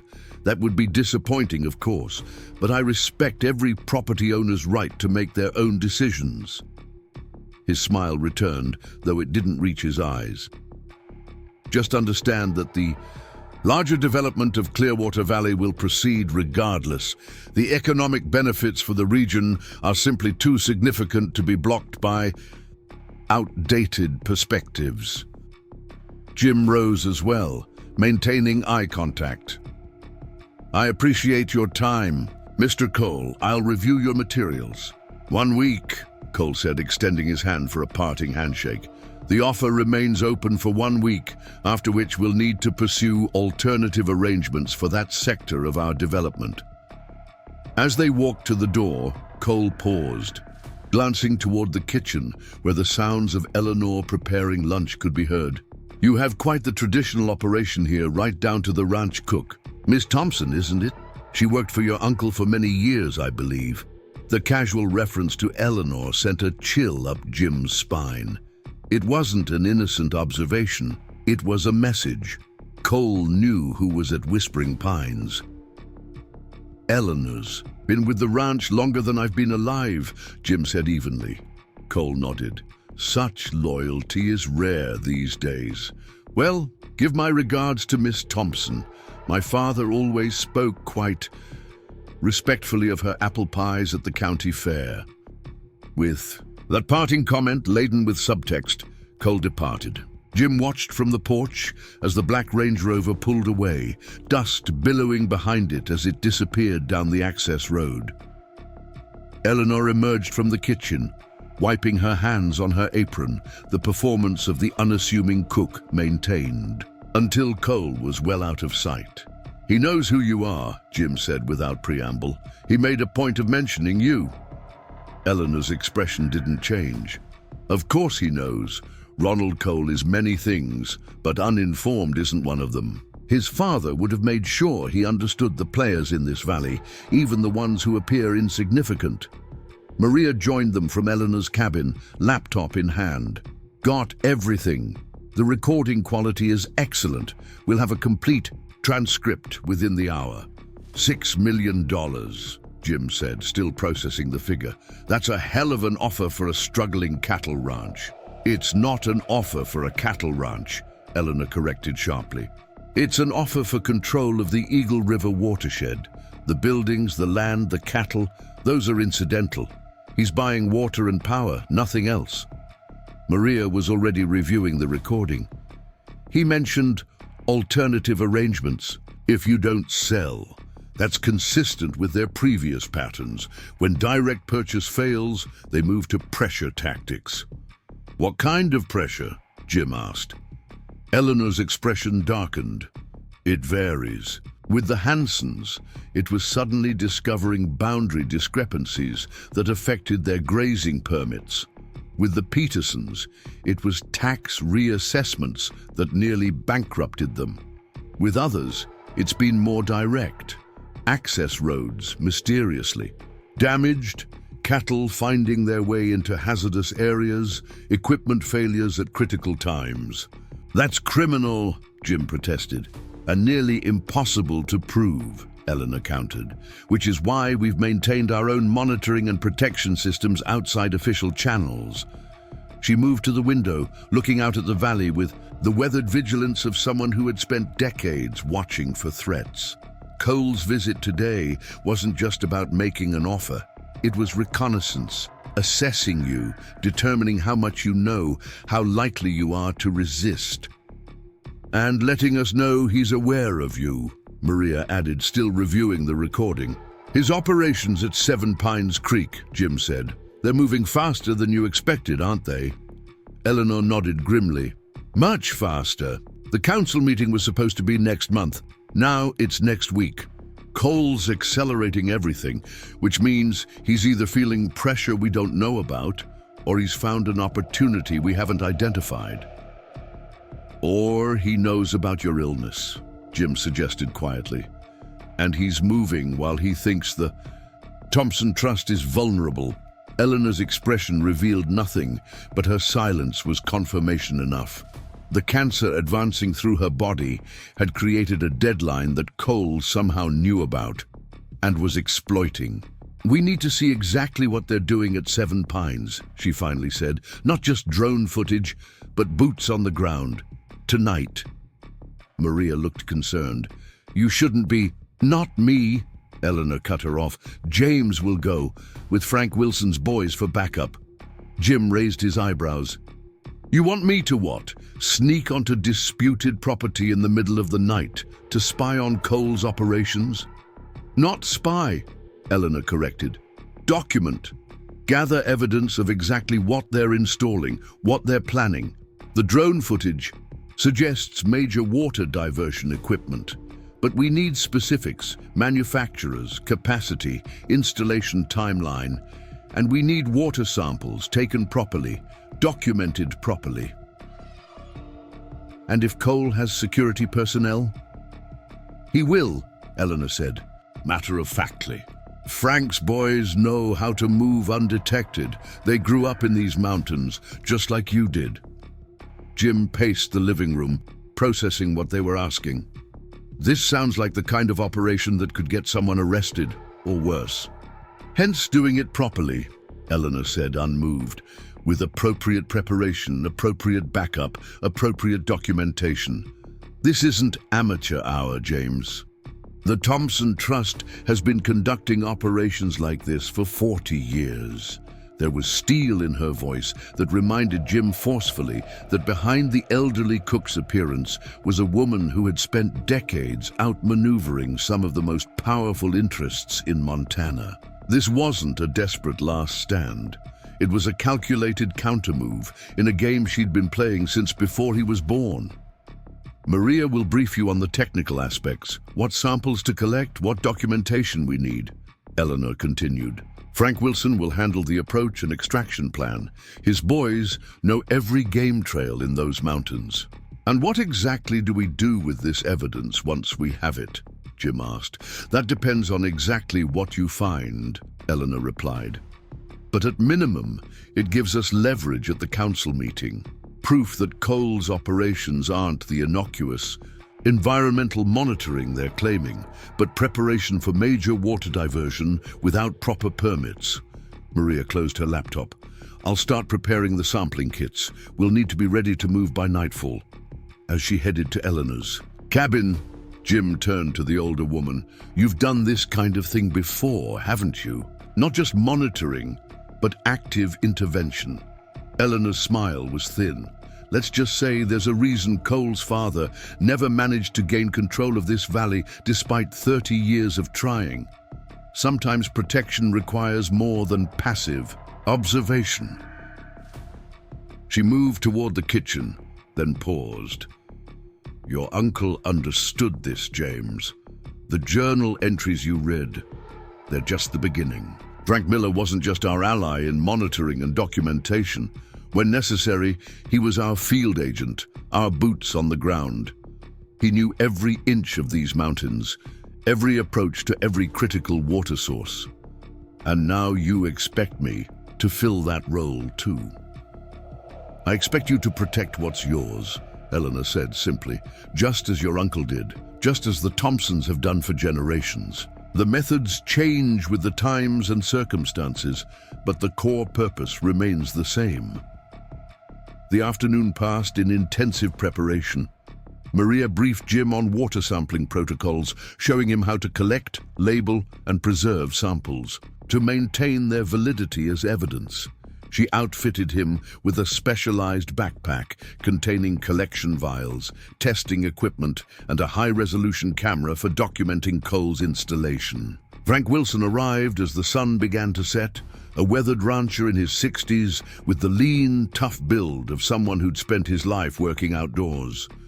With him were his two sons, Luke and Derek, both in their 30s, both moving with the quiet confidence of men who knew the land intimately.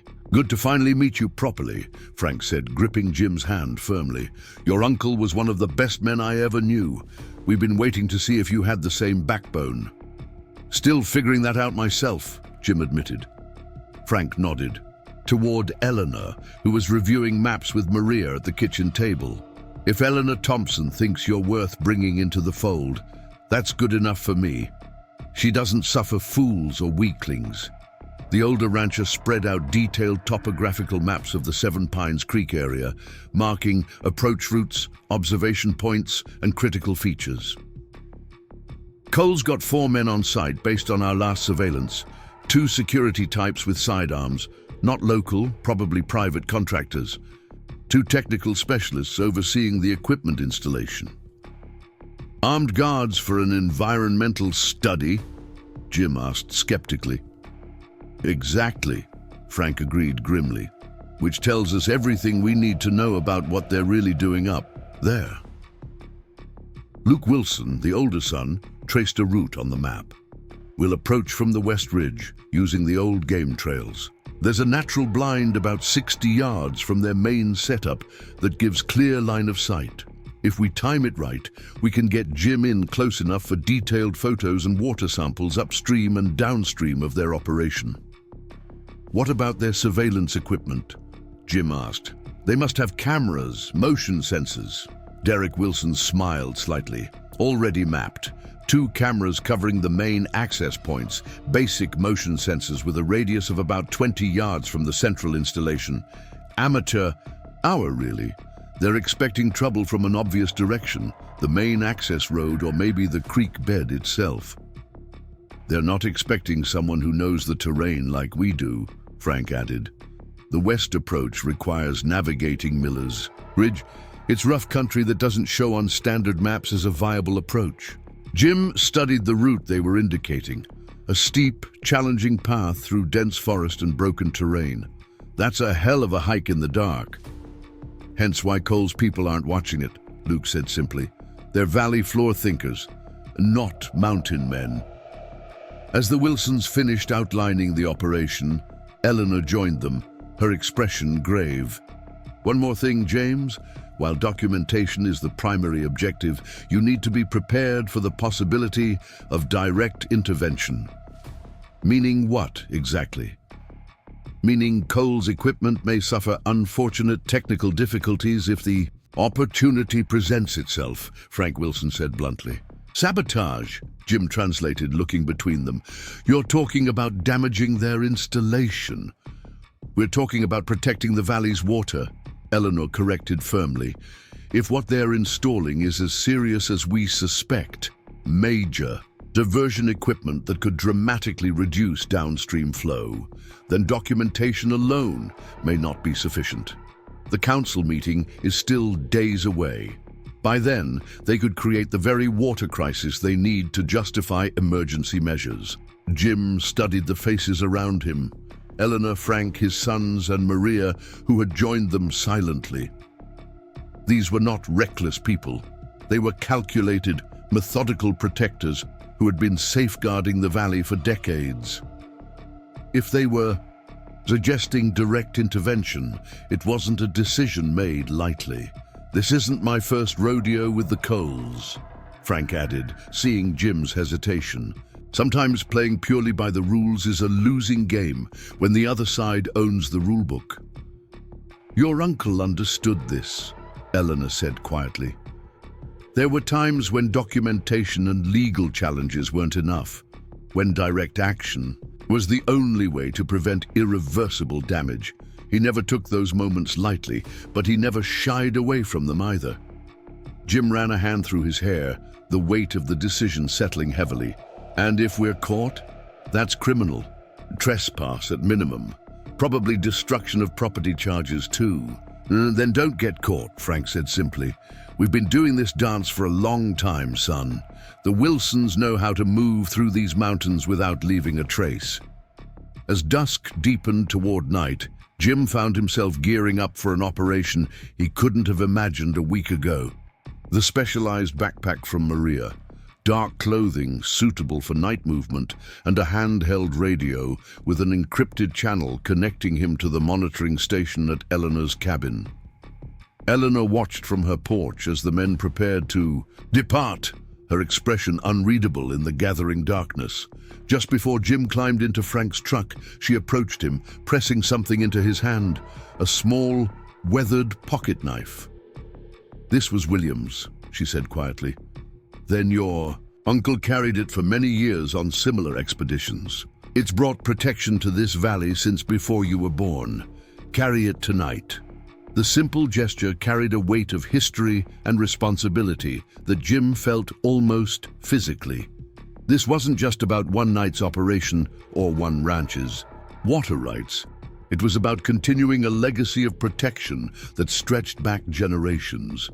As Frank's truck pulled away from Whispering Pines, heading toward the shadowed mountains where Seven Pines Creek began its journey, Jim turned the old pocket knife over in his hands.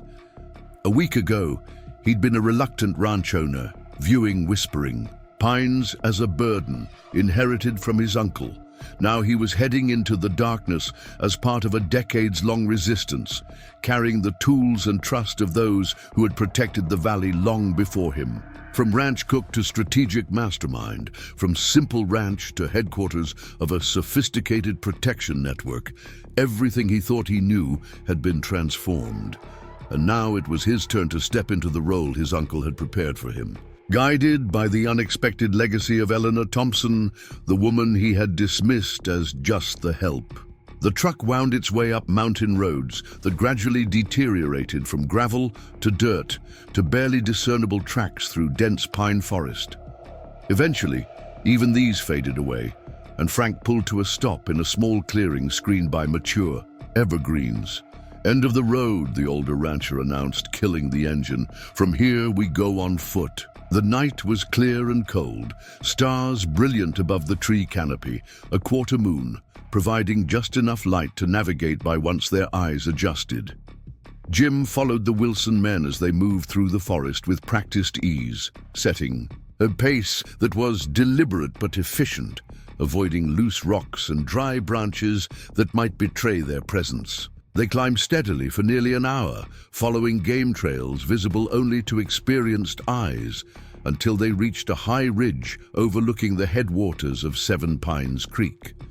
Below, in a natural basin where several springs converged to form the creek's beginning, lights glowed.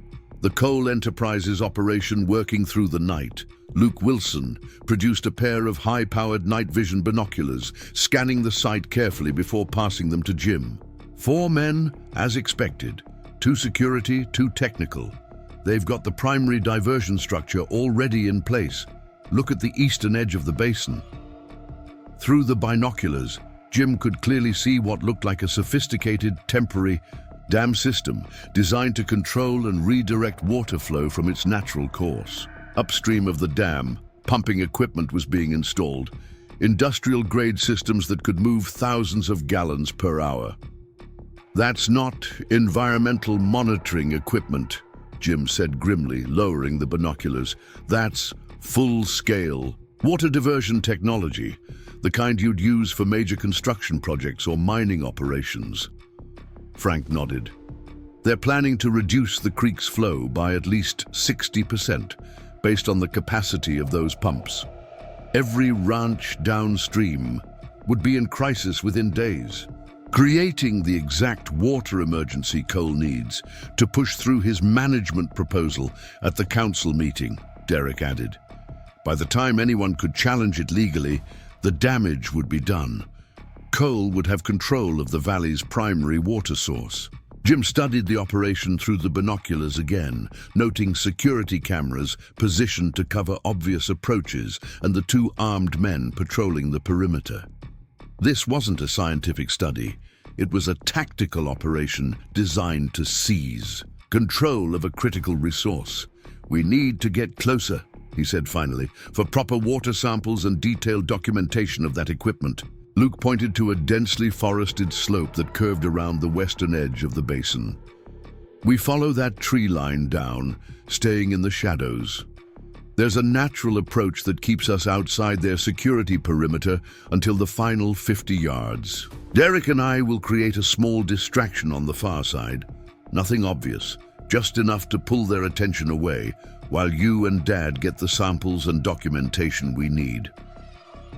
The plan was simple but effective, relying on intimate knowledge of terrain that the Coles hired security couldn't possibly match. As they prepared to move, Frank placed a hand on Jim's shoulder. "Your uncle would be proud," he said quietly. "This is exactly the kind of operation he used to lead, protecting the valley by actually getting his hands dirty, not just filing paperwork or making speeches." The unexpected praise from a man who had clearly respected Frank Miller deeply struck Jim powerfully. For the first time since inheriting Whispering Pines, he felt a genuine connection to his uncle's legacy, not just as a rancher, but as a guardian of something larger than property lines and cattle counts. As they descended toward Cole's operation, moving from shadow to shadow with the practiced stealth of men who had grown up hunting in these mountains, Jim felt an unexpected certainty settling within him. This was what Eleanor had seen, what she had been testing since his return, whether he could truly step into the role his uncle had prepared for him, whether the Miller legacy of protection would continue through him. The answer, he realized, as they approached the basin where Seven Pines Creek began its journey through the valley, was flowing as clearly as the water they had come to protect.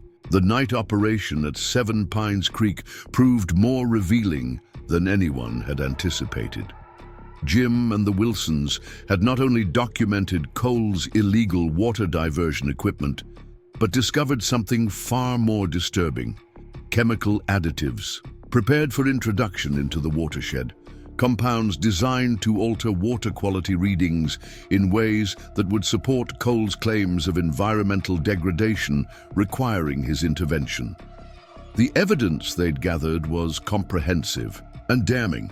Water samples taken upstream and downstream of Cole's installation, high-resolution photographs documenting equipment that far exceeded anything needed for environmental monitoring, and most crucially, detailed images of the chemical compounds, with their labels clearly visible, industrial additives that had no legitimate place in a watershed study. As dawn broke over Whispering Pines Ranch, Eleanor, Maria, and Sheriff Donna Hayes gathered in the ranch house kitchen to review what Jim and the Wilsons had recovered. The sheriff, a no-nonsense woman in her 50s who'd grown up in Clearwater Valley, examined the photographs with a deepening frown. "This goes beyond water rights manipulation," she said grimly. "Deliberate contamination of a water source is a federal offense. These chemicals," she tapped one of the photographs, "would cause detectable contamination levels that could justify emergency intervention under state water protection statutes, creating the crisis they need to implement their solution." Eleanor confirmed. Her face showed the strain of a sleepless night monitoring the operation from her cabin, but her eyes remained sharp and alert. Classic Cole tactics, just more sophisticated than his father's methods. Maria was already processing the water samples using portable testing equipment set up on the kitchen counter. Baseline readings from upstream are normal, consistent with our historical data, but the downstream samples already show elevated levels of industrial compounds. They've already begun introducing contaminants. "Can you definitively connect these chemicals to coal enterprises?" Sheriff Hayes asked. "For this to stick, we need an unbreakable chain of evidence." The photographs include serial numbers on the equipment, lot numbers on the chemical containers, Jim pointed out, plus GPS coordinates embedded in the image. Metadata showing they were taken on what's legally Thompson Trust land, not county property, as Cole is claiming. Eleanor nodded approvingly. "Your uncle taught you well." "Not him," Jim corrected. 15 years on oil rigs taught me about documentation. When you're dealing with potential environmental impacts, you learn to create bulletproof evidence trails. Sheriff Hayes gathered the materials, organizing them methodically.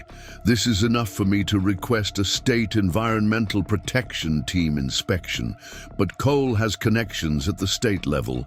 He'll fight this, delay it, try to muddy the waters, literally and figuratively, which is why we need to move on multiple fronts simultaneously," Eleanor said. "The legal challenge through you, Sheriff, public exposure through Catherine's media contacts, and community mobilization through the Valley Coalition." She turned to Maria. "Contact Frank Wilson. It's time to activate the full network. Every ranch, every farm, every business that depends on clean water from the Eagle River system needs to be represented at the council meeting." Maria nodded and stepped outside with her phone. Sheriff Hayes continued studying the evidence, her expression troubled. "You know Cole will suspect where this came from," she said quietly to Eleanor. "He's already been increasing pressure on known Thompson allies throughout the valley. If he connects this evidence to Whispering Pines..." Let him," Eleanor said firmly. "It's time to stop hiding in the shadows anyway. My illness has accelerated the timeline. We need to shift tactics from covert resistance to open opposition." The sheriff glanced at Jim. "And you're ready for what that means? Once Cole identifies you as actively working against him, he'll deploy every resource to undermine you. Legal challenges, financial pressure, possibly worse." "I'm getting that picture," Jim acknowledged. "But what's the alternative? Let him poison the creek, create a fake crisis, and seize control of the valley's water. My uncle didn't spend his life fighting that future just for me to surrender at the first sign of trouble." Eleanor's slight smile conveyed both approval and a depth of emotion she rarely displayed. Before she could respond, Maria burst back through the door, her expression urgent.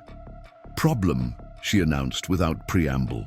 "Cole's people have set up a roadblock on the main access road to Seven Pines Creek, claiming a hazardous material situation that requires containment. They're keeping everyone out, including county officials, citing emergency protocols." Sheriff Hayes straightened, instantly alert. "They can't do that without proper authorization. I'm the primary emergency management authority in this county." "They're claiming state-level authorization," Maria continued, and they've got private security personnel enforcing the boundary. The same security contractors we observed last night, now wearing hazmat suits for show. Containment theater, Eleanor said with disgust. They're creating a visible crisis to justify their emergency intervention proposal.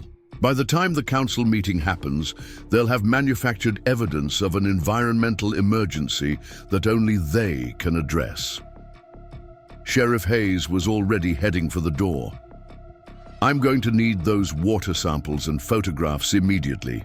This just became an active investigation into potential environmental crimes. As the sheriff departed with the evidence, Eleanor turned to Jim, her expression grave. They're accelerating again. Something spooked them. They're moving even, faster than we anticipated. Maybe they detected our presence last night, Jim suggested. Eleanor shook her head. The Wilsons know those mountains too well to have left evidence. No, this is something else. She moved to the window, looking out toward the mountains with the weathered vigilance that Jim now recognized as her true nature. Cole's under pressure from somewhere, pushing him to secure control quickly, even at the risk of exposing his methods. Maria returned from seeing the sheriff off. Frank reports unusual activity at the county records office yesterday. Someone from Cole Enterprises spent hours reviewing old land grants and water rights documentation. Eleanor turned sharply. Which records specifically? The original Thompson-Miller water-sharing agreement from 1981, Maria said, and the survey maps from the 1896 territorial land grants. He's looking for vulnerabilities in our legal foundation, Eleanor said thoughtfully, searching for technicalities to challenge the Thompson Trust's land claims. She moved to the kitchen, Dable suddenly decisive. Maria, we need to accelerate our timeline as well. Contact Michael Reynolds. Tell him to prepare the full documentation package we discussed and find Catherine Wells. Tell her it's time to run those newspaper stories we've been developing. Bringing everything into the open? Maria confirmed. Everything, Eleanor agreed. Cole wants to manufacture a crisis. We'll give him a real one, a full public exposure of 4 decades of corporate water theft and manipulation. As Maria hurried to make the calls, Eleanor fixed Jim with an intent gaze. This is the moment your uncle and I always knew would come eventually, the point where shadow tactics alone wouldn't be enough, where the battle for the valley's future would have to be fought in the open. And you think now is the right time? With Cole already escalating? Because he's escalating, Eleanor corrected. He's making mistakes, getting careless in his haste. The chemical additives, the fake containment operation, these are desperate moves from someone feeling pressured. She moved to the old oak cabinet in the corner of the kitchen and unlocked a hidden drawer Jim hadn't noticed before. From it, she withdrew a thick, leather-bound folder secured with an ornate silver clasp. This, she said, placing it carefully on the table, is what William and I prepared 40 years ago, what your uncle helped us protect and expand over the decades. The complete documentation of the Thompson-Miller Water Covenant and its legal foundation. She opened the folder to reveal documents dating back to the 1890s, land grants, water rights certificates, survey maps, and legal agreements spanning generations. The Thompson and Miller families have been legal partners in water stewardship since 1896, when our grandfathers established the first formal water-sharing agreement in the valley. That partnership was expanded and formalized by William and your uncle in 1981. Jim studied the documents with growing understanding. This is why the ranch and the trust lands can't be separated, why my uncle made you his cook instead of just buying your property. The legal partnership required physical proximity and operational integration, Eleanor confirmed. It's a certain, but more importantly, it required trust. Absolute trust between families committed to the same vision of stewardship. She turned to a more recent document, dated just 5 years earlier. Your uncle updated our agreement before his death, anticipating that you would eventually return to Whispering Pines. He never lost faith in you, James, even when you thought you'd left this place behind forever. And Dale, the document was a formal amendment to the Thompson-Miller Water Covenant, specifically naming James Miller as Frank's successor and reaffirming the partnership between the families for another generation. Jim stared at his uncle's familiar signature beside Eleanor's more formal hand, emotion tightening his throat. "He never told me any of this," he said quietly. "He couldn't," Eleanor replied simply. "Not until you were ready to truly come home. And now you have." She began gathering the documents, returning them to their protective folder. "Michael Reynolds will register these with the county recorder's office today, placing them firmly in the public record before Cole can find ways to challenge them." The kitchen door opened as Frank Wilson arrived, looking weary but satisfied after the night's operation. "Sheriff Hayes just about ran me off the road. She was driving so fast toward Seven Pines Creek," he reported with a slight smile. "Woman, on a mission, that one." "Did you see any indication that Cole's people detected your presence last night?" Eleanor asked. Frank shook his head confidently. "None. We were ghosts in those woods. Whatever's got them spooked, it isn't us." He accepted the coffee Maria offered him, warming his hands around the mug. "But something definitely has them running scared. I haven't seen this kind of rushed operation since the old days with Richard Cole.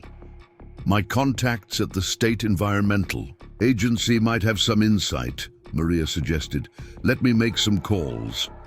As she stepped out, Frank turned to Jim with appraising eyes.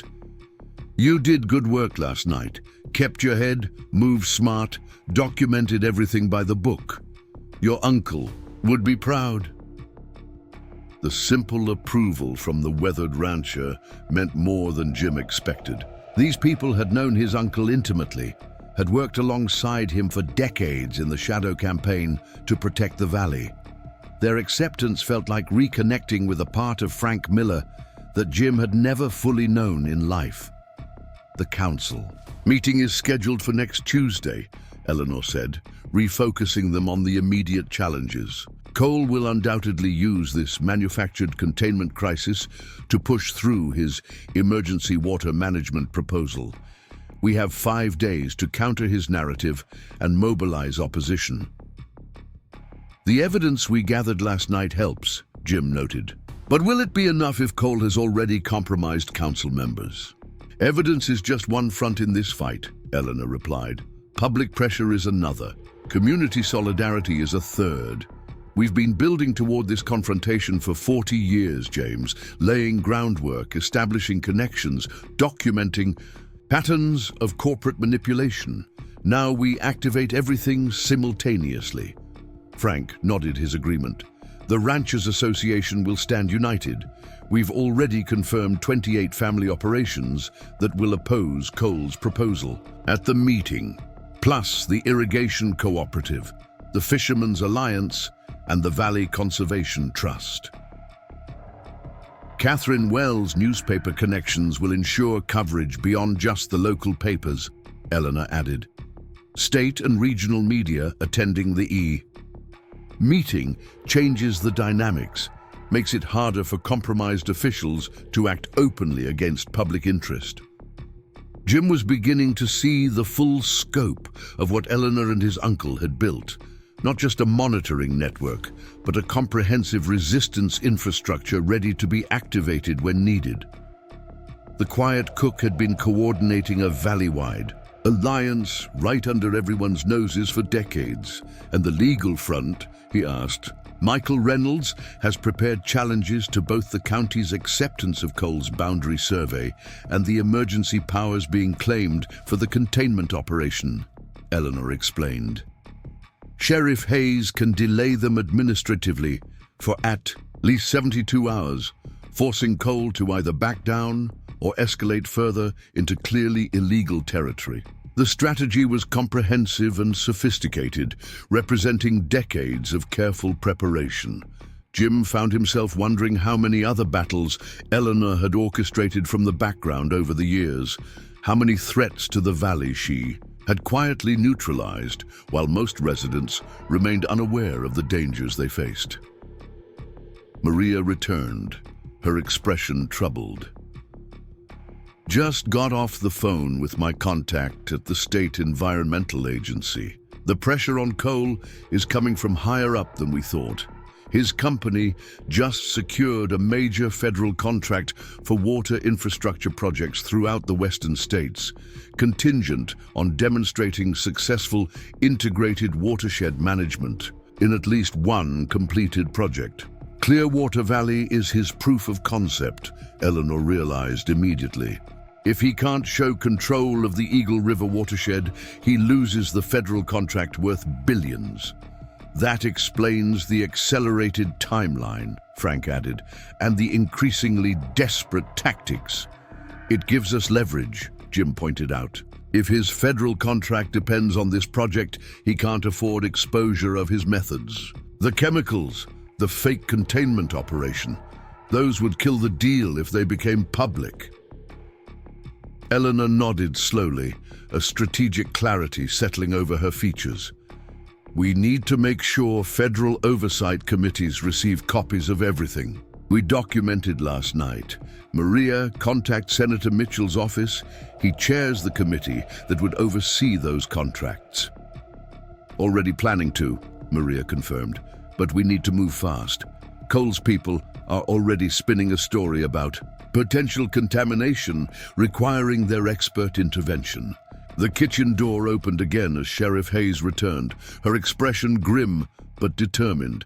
"County Health Department is on site at Seven Pines Creek, demanding access to conduct independent water testing. Cole's security contractors initially refused entry, but backed down when I mentioned federal environmental crimes and called for state police backup. They'll have cleared any obvious evidence," Frank warned. "Probably," the sheriff agreed, "but they had to move fast, which means they might have missed something. And the simple fact that they established an unauthorized containment zone gives us grounds to challenge their entire operation." Eleanor's phone rang, a rare occurrence that immediately drew everyone's attention. She answered with a simple "Thompson" and listened for several moments, her expression hardening. "When?" she asked finally. "I see. No, you did the right thing. Keep monitoring the situation, but maintain distance. We'll handle it from here." She ended the call and looked up at the expectant faces. "That was our contact at the county recorder's office. Cole Enterprises just filed an emergency petition challenging the boundaries of the Thompson Trust lands, specifically targeting the Seven Pines Creek headwaters." "On what grounds?" Sheriff Hayes demanded. "They're claiming to have discovered historical survey discrepancies that place the creek headwaters on county land, not Thompson property. They're requesting an emergency ruling from Judge Wallace." "Who's in Cole's pocket?" Frank interjected darkly. "To temporarily reassign management rights pending a full boundary review," Eleanor finished. "The petition includes evidence of environmental contamination requiring immediate intervention. They're using our own documentation against us," Jim realized, "creating a legal justification for what they're already doing." Eleanor nodded grimly. "Standard Cole tactics. Create a problem, then position themselves as the only solution." She turned to Michael Reynolds, who'd arrived during the conversation and was listening intently from the doorway. "Michael, we need to file our counter-petition immediately. The full documentation package, not just the boundary defense." The lawyer nodded. "I've got everything prepared, but Cole already has Wallace's ear. He'll likely grant their emergency petition before our counter-filing even gets a hearing." "Then we need to change the battlefield," Eleanor said decisively. She turned to Sheriff Hayes. "How quickly can you arrange a public health emergency declaration based on potential watershed contamination?" The sheriff caught on immediately. "If I have evidence suggesting deliberate introduction of contaminants in a public water source, I can issue a declaration within hours that would supersede Wallace's authority and place jurisdiction with the County Emergency Management Committee, which I chair. And the evidence we gathered last night gives you that foundation, Jim confirmed. Exactly. Eleanor's strategic mind was working at full capacity now, seeing the moves and counter-moves like a master chess player. Cole wants to manufacture a crisis. We'll acknowledge the crisis is real, but place the blame and the response authority exactly where it belongs. Michael Reynolds was already making notes. I'll prepare the necessary public health filings to support the sheriff's declaration. And I'll still file our comprehensive counterpetition to create a dual-track challenge to Cole's actions. Don't forget the media strategy, Maria added. Catherine's contacts are ready to run stories about corporate manipulation of water resources throughout the western states, with Clearwater Valley as the featured case study. Frank Wilson stood, setting down his empty coffee mug. I'll activate the Ranchers Association emergency phone tree.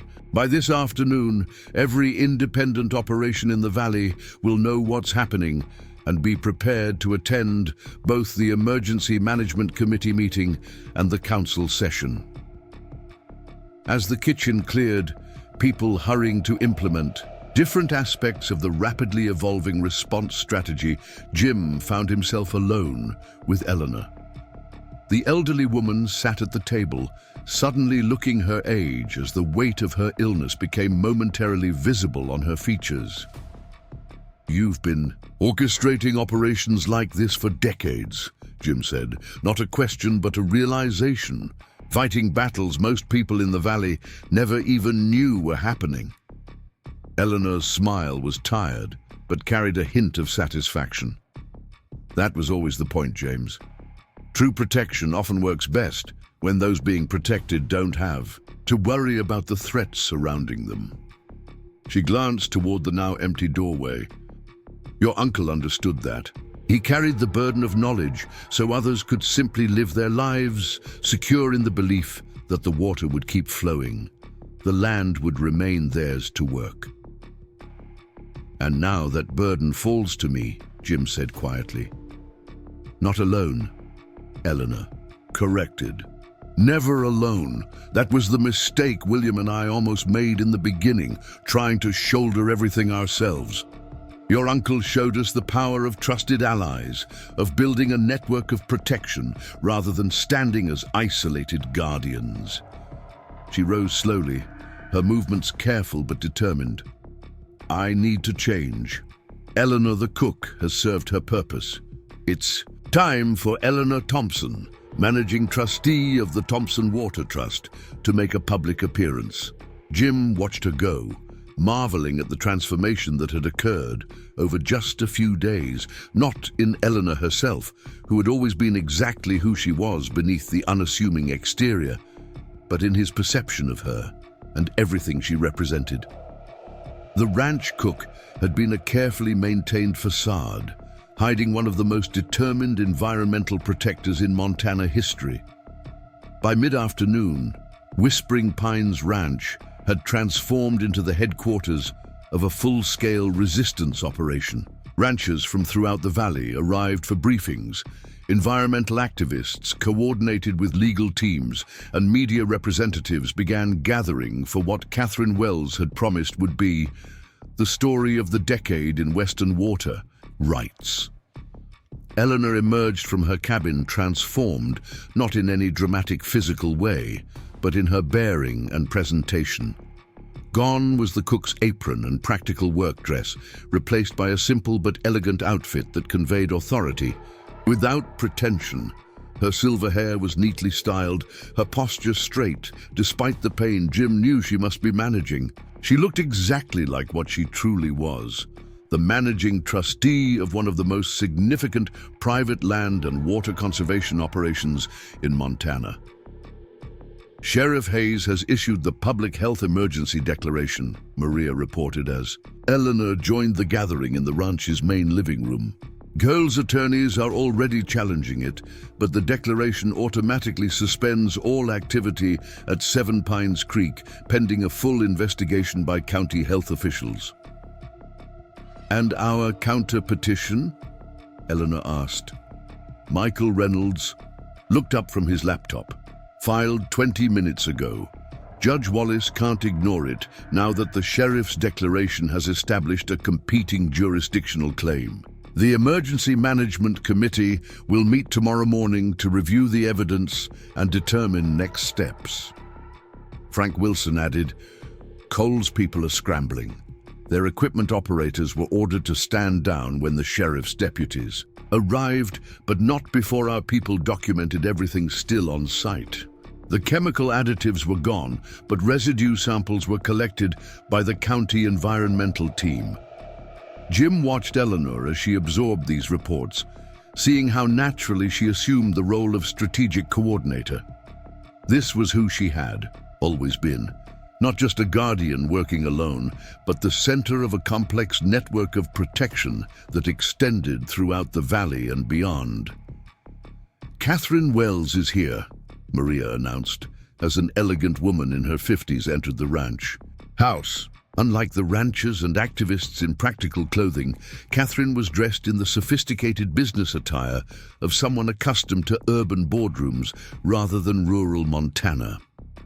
"Eleanor," she greeted warmly, embracing the older woman with genuine affection.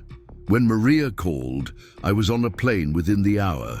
The Boston Globe, the Denver Post, and the San Francisco Chronicle are all sending environmental reporters to cover the council meeting, and my brother's media group has agreed to run a special investigation series on corporate water appropriation throughout the West." "Perfect timing," Eleanor acknowledged.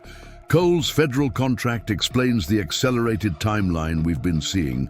Your media connections could be the deciding factor in this fight." Catherine turned to Jim, assessing him with sharp eyes. "So you're Frank Miller's nephew. Eleanor has kept me updated on your evolution since returning to Whispering Pines. It seems you've found your place in the family business after all." "I'm still figuring out exactly what that business is," Jim admitted. "It's a lot more complicated than cattle ranching." Catherine's smile was knowing. "The Millers and Thompsons have never been simply ranchers, Mr. Miller. They've been guardians of something far more precious than livestock or land. Eleanor and your uncle recognized that partnership in each other immediately, kindred spirits committed to the same essential truth, that water belongs to life itself, not to those who would commodify it." Jim was beginning to understand the true scope of what his uncle and Eleanor had built, not just a local resistance to corporate water theft, but a model for how communities could protect their essential resources against powerful outside interests. Whispering Pines wasn't just a ranch, it was the center of a movement that had been quietly growing for decades. Eleanor moved to the large table where maps of the valley had been spread out, marking key water access points, property boundaries, and strategic locations. Around her gathered the core team: Maria, Frank Wilson, Sheriff Hayes, Michael Reynolds, and now Catherine Wells, each representing different aspects of the valley's protection network. "Cole will counter our emergency declaration," Eleanor said, addressing the group. "He'll claim his people discovered the contamination and were already responding appropriately. He'll position himself as the solution to a problem he created." "Standard corporate crisis management," Catherine agreed. "Create the disaster, then profit from the recovery." "Which is why timing is crucial now," Eleanor continued. "The Emergency Management Committee meets tomorrow at 9. The council session is still scheduled for Tuesday. We need to ensure that the full evidence package is presented at both venues, with maximum public and media presence." She turned to Sheriff Hayes. "Your declaration buys us time and legal standing. How long can you maintain the exclusion zone at Seven Pines Creek?" Minimum of 72 hours for the initial public health investigation, the sheriff replied. Longer if we find evidence supporting continued concerns, which based on the samples we've already collected seems likely. That gets us past the Emergency Management Committee meeting and builds momentum for the council session, Eleanor noted with satisfaction. Frank, what's the status of the Ranchers Association? United opposition to Cole's proposal, the weathered rancher confirmed. 32 operations have committed to attending both meetings in person. We're organizing transportation for the elderly members who can't drive themselves. Catherine, media coverage. Regional outlets will begin running background stories. Tomorrow morning, establishing context about corporate water appropriation tactics. National environmental reporters will arrive Monday for Tuesday's council meeting. My brother's editorial board is preparing a special opinion piece calling for federal oversight of private water management contracts. Eleanor nodded, then turned to Michael Reynolds. Legal positioning. Three-pronged approach, the lawyer detailed. Challenge to Cole's boundary claims based on historical documentation. Counter-petition asserting Thompson Trust water rights dating to 1896. And potential civil action for trespass and environmental damage pending the results of the county's investigation. Finally, Eleanor turned to Maria. Technical evidence. Processing final water sample analysis now, the younger woman reported. Preliminary results confirm presence of industrial compounds consistent with what we documented last night. Full report will be ready for the Emergency Management Committee meeting tomorrow. Eleanor straightened, surveying the assembled team with quiet pride. 40 years, she said softly. 40 years we've been preparing for this confrontation. William and I laid the foundation. Frank and his boys built the monitoring network. Sheriff Hayes protected us from legal interference. Catherine created media allies. Maria brought technical expertise. And Frank Miller, her voice caught slightly. Frank kept the faith all those years, knowing this day would come. She turned to Jim, including him in the circle of trusted allies. Now we add James Miller to our ranks, continuing what his uncle began, bringing new strength to the Thompson-Miller covenant that has protected this valley for generations. The gathered defenders of Clearwater Valley nodded in solemn agreement. Jim felt the weight of their acceptance, their trust, their inclusion of him in something far larger and more significant than he had imagined when he reluctantly returned to Whispering Pines 6 months earlier.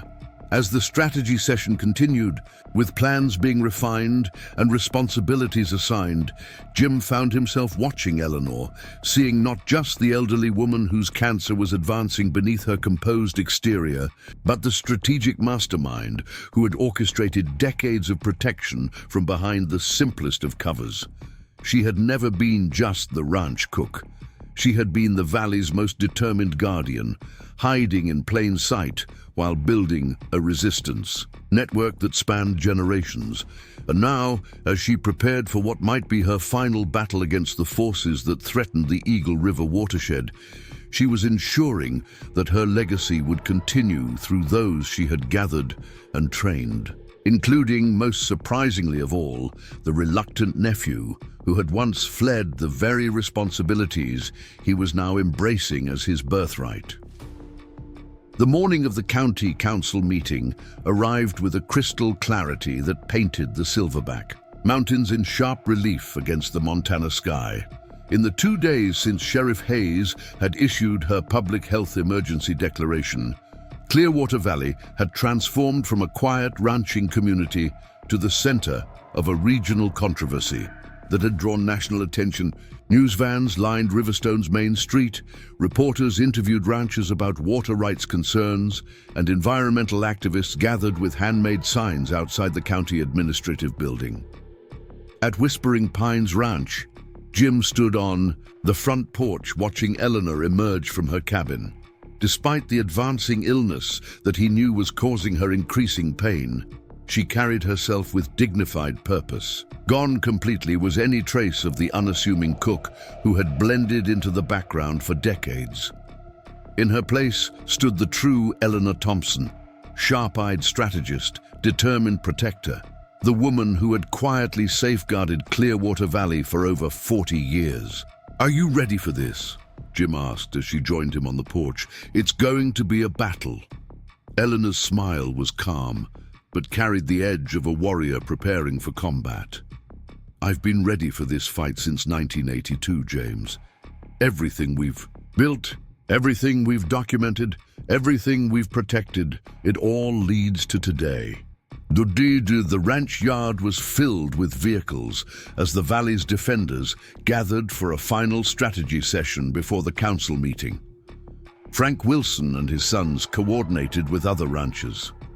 Maria briefed environmental scientists who had arrived. To support the technical evidence, Michael Reynolds huddled with his legal team, reviewing documents and preparing arguments. Sheriff Hayes arrived last, her expression grimly satisfied. The State Environmental Protection Team just released their preliminary findings from Seven Pines Creek, she announced without preamble. Confirmed presence of industrial chemicals consistent with deliberate contamination. They've extended the investigation period and recommended federal EPA involvement. Cole's response? Eleanor asked. His attorneys are claiming the chemicals were pre-existing conditions that their environmental team discovered and was preparing to address, the sheriff replied.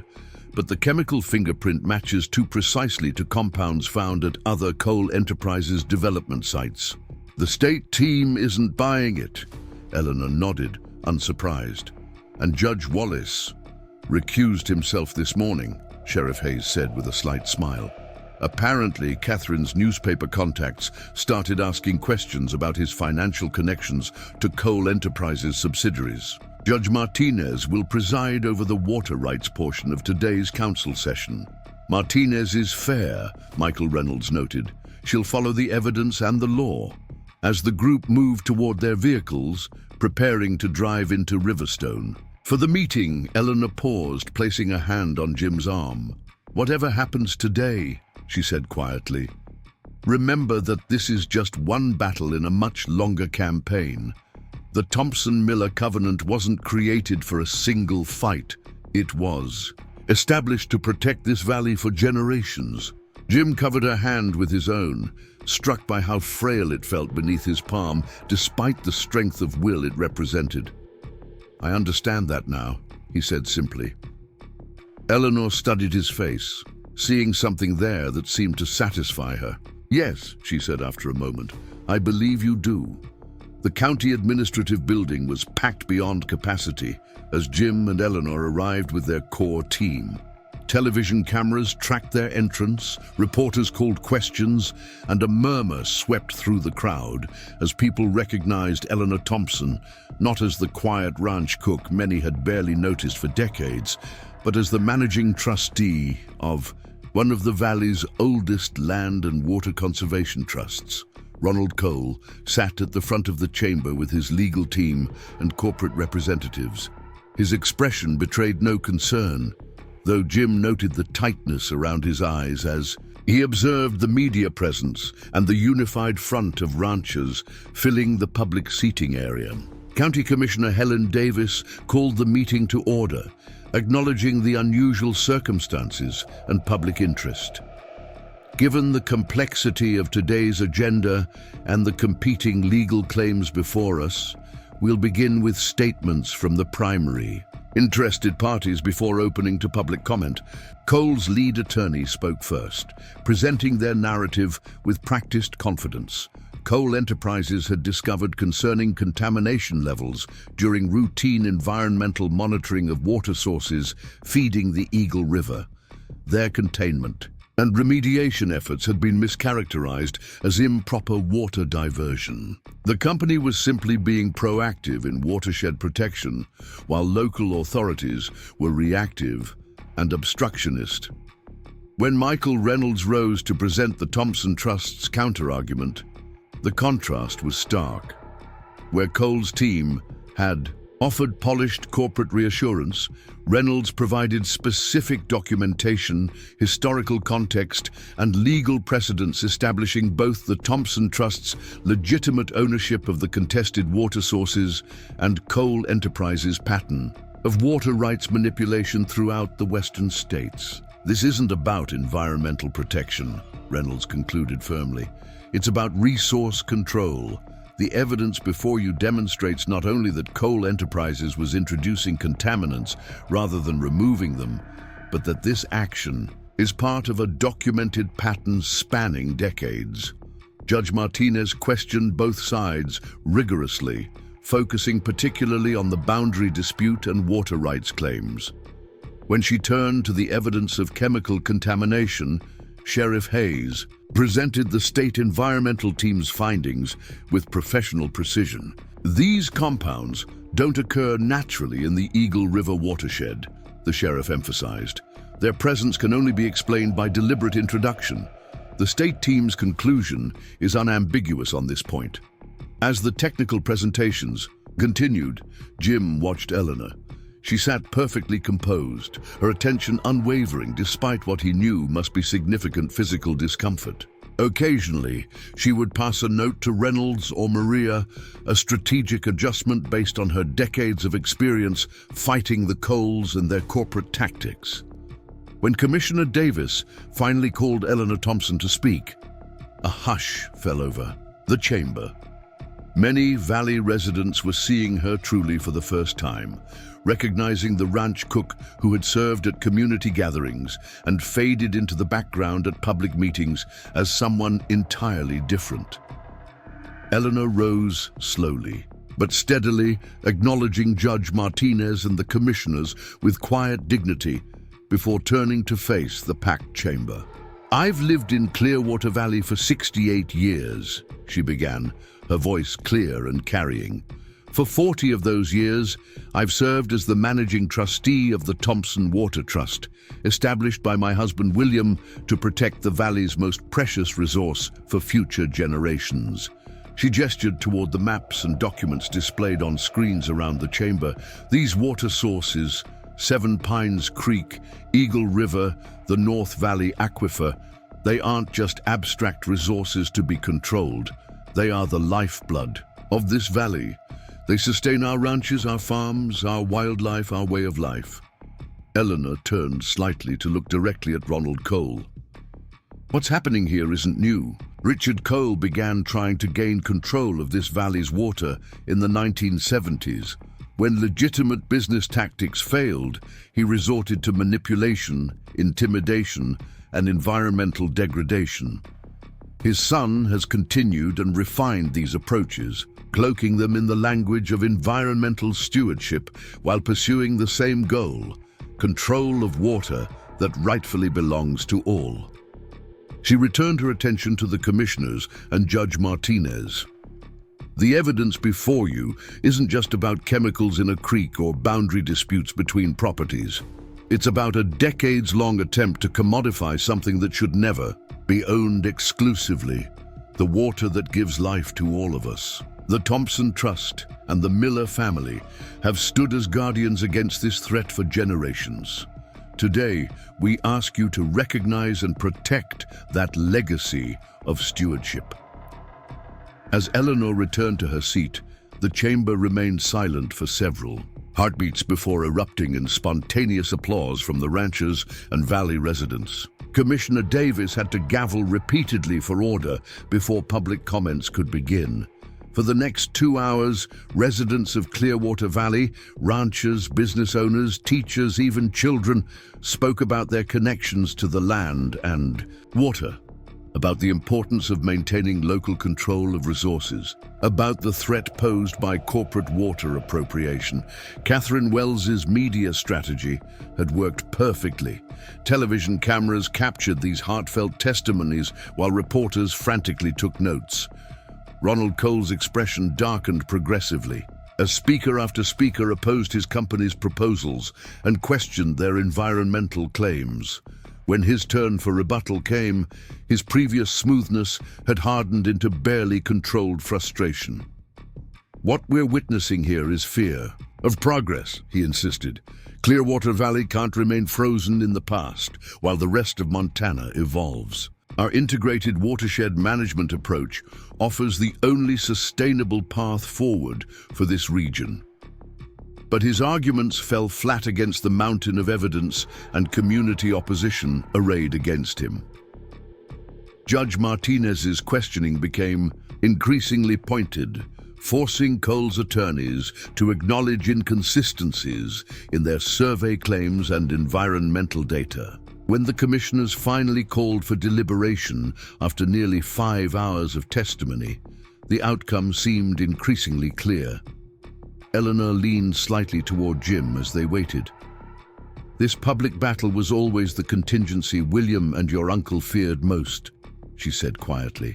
"They preferred working in the background, protecting the valley without drawing attention. But sometimes the only way to defeat darkness is with light."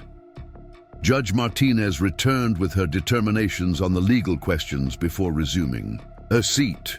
The commissioners followed with their own findings and recommendations. Commissioner Davis addressed the chamber. Based on the evidence presented, this council finds the following. First, that the original survey boundaries established in 1896 remain the legal property demarcation for the Thompson Trust lands, including the Seven Pines Creek headwaters. Second, that the water rights agreement between the Thompson Trust and Whispering Pines Ranch, as updated in 2018, constitutes a binding legal covenant that cannot be superseded by county or corporate water management plans without the explicit consent of both parties. She continued, third, that the evidence of deliberate water contamination warrants continued investigation by state and potentially federal environmental protection agencies. And finally, that Cole Enterprises' proposed emergency watershed management plan is rejected as unnecessary, inappropriate, and potentially harmful to the established water rights of Valley residents. The chamber erupted again, ranchers embracing each other as reporters rushed to file their stories. Ronald Cole conferred intensely with his attorneys, his face flushed with anger or embarrassment, or both. Eleanor accepted the decision with quiet dignity, acknowledging congratulations from allies with simple nods. Only Jim, sitting beside her, noticed how she briefly closed her eyes, the first outward sign of the exhaustion and pain she had been managing throughout the marathon session. "Let's get you home," he said softly. She nodded, allowing him to help her stand. As they made their way slowly through the crowded chamber, people reached out to touch Eleanor's arm or shoulder, murmuring thanks and expressing newfound respect. The invisible ranch cook had become the valley's most visible guardian in the space of a single afternoon. Outside, as the Montana sunset painted the Silverback Mountains in hues of gold and amber, Eleanor paused on the steps of the administrative building. Reporters called questions, cameras flashed, but she seemed to see beyond the immediate chaos to something more distant and profound. "Your uncle stood on these same steps in 1982, she said to Jim, her voice carrying only to him among the clamor after the first major victory against Richard Cole. He said something then that I've never forgotten. We didn't win forever today. We just won the right to keep fighting tomorrow." 2 months later, as autumn painted Clearwater Valley in fiery colors, Jim Miller stood on the porch of Whispering Pines Ranch, watching the sunset. Behind him, the main house buzzed with quiet activity as Maria coordinated data from the monitoring network. Catherine Wells drafted press releases about ongoing water protection efforts, and Michael Reynolds updated legal filings in the continuing battle with Cole Enterprises. Ronald Cole had not conceded defeat after the council meeting. His company had filed appeals, sought federal interventions, and attempted to leverage political connections at the state level. But the unified resistance of Clearwater Valley, now operating openly with the Thompson-Miller Covenant as its foundation, had met each challenge with the same determined effectiveness that Eleanor had cultivated for decades. Eleanor herself was gone, Her illness had advanced rapidly in the weeks following the council victory. She had used her remaining strength to transfer formal leadership of the Thompson Trust to Jim, with Maria as technical director and Frank Wilson as senior advisor. The legal structure Eleanor and William had established 40 years earlier continued uninterrupted, though the heart and strategic mind that had guided it for so long was now at rest. Jim had buried her on Thompson land, on a quiet hillside overlooking Seven Pines Creek. Her simple headstone carried only her name, the dates of her life, and a single phrase: Guardian of the Waters. The entire valley had attended the service, finally understanding the quiet woman who had protected them for so long from the shadows. Frank Wilson joined Jim on the porch, offering a mug of coffee as they watched the fading light together. Thompson Monitoring Station picked up new activity near the East Fork, the older rancher reported. Probably nothing, but Maria's checking it anyway. Jim nodded. The vigilance never ended. That was perhaps Eleanor's most important lesson. Protection required constant attention, constant readiness to meet new challenges as they emerged. She'd be proud of how you've stepped up, Frank added after a comfortable silence. Taking on both ranch operations and trust leadership, that's what she and your uncle always hoped for. I'm still learning, Jim acknowledged. Every day I discover something else they built, another layer of protection they established. That's how it works, Frank said simply. Each generation adds their own contributions while maintaining what came before. Your uncle expanded on what William Thompson started. Eleanor refined and strengthened it all. Now it's your turn to add what only you can bring. Inside the ranch house, the phone rang. Maria appeared at the door moments later. Catherine's brother just called from the Boston Globe, she reported. The Senate Oversight Committee is launching an investigation into corporate water rights acquisition throughout the West, with coal enterprises as the primary focus. They're citing our evidence from Seven Pines Creek as the catalyst. Jim nodded, feeling a deep satisfaction that extended beyond this single victory. The work Eleanor had begun decades ago was expanding, growing beyond Clearwater Valley to challenge water exploitation on a national scale. As darkness settled over Whispering Pines Ranch, Jim reflected on how completely his understanding had transformed in just a few months.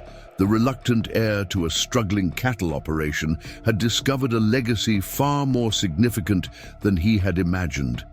The unassuming ranch cook had revealed herself as one of the most effective environmental defenders in Montana history, and the covenant between their families, the Thompson-Miller partnership that had protected Clearwater Valley for generations, continued unbroken, a living testament to Eleanor's vision and his uncle's faith that he would someday return to take his place as guardian of the waters.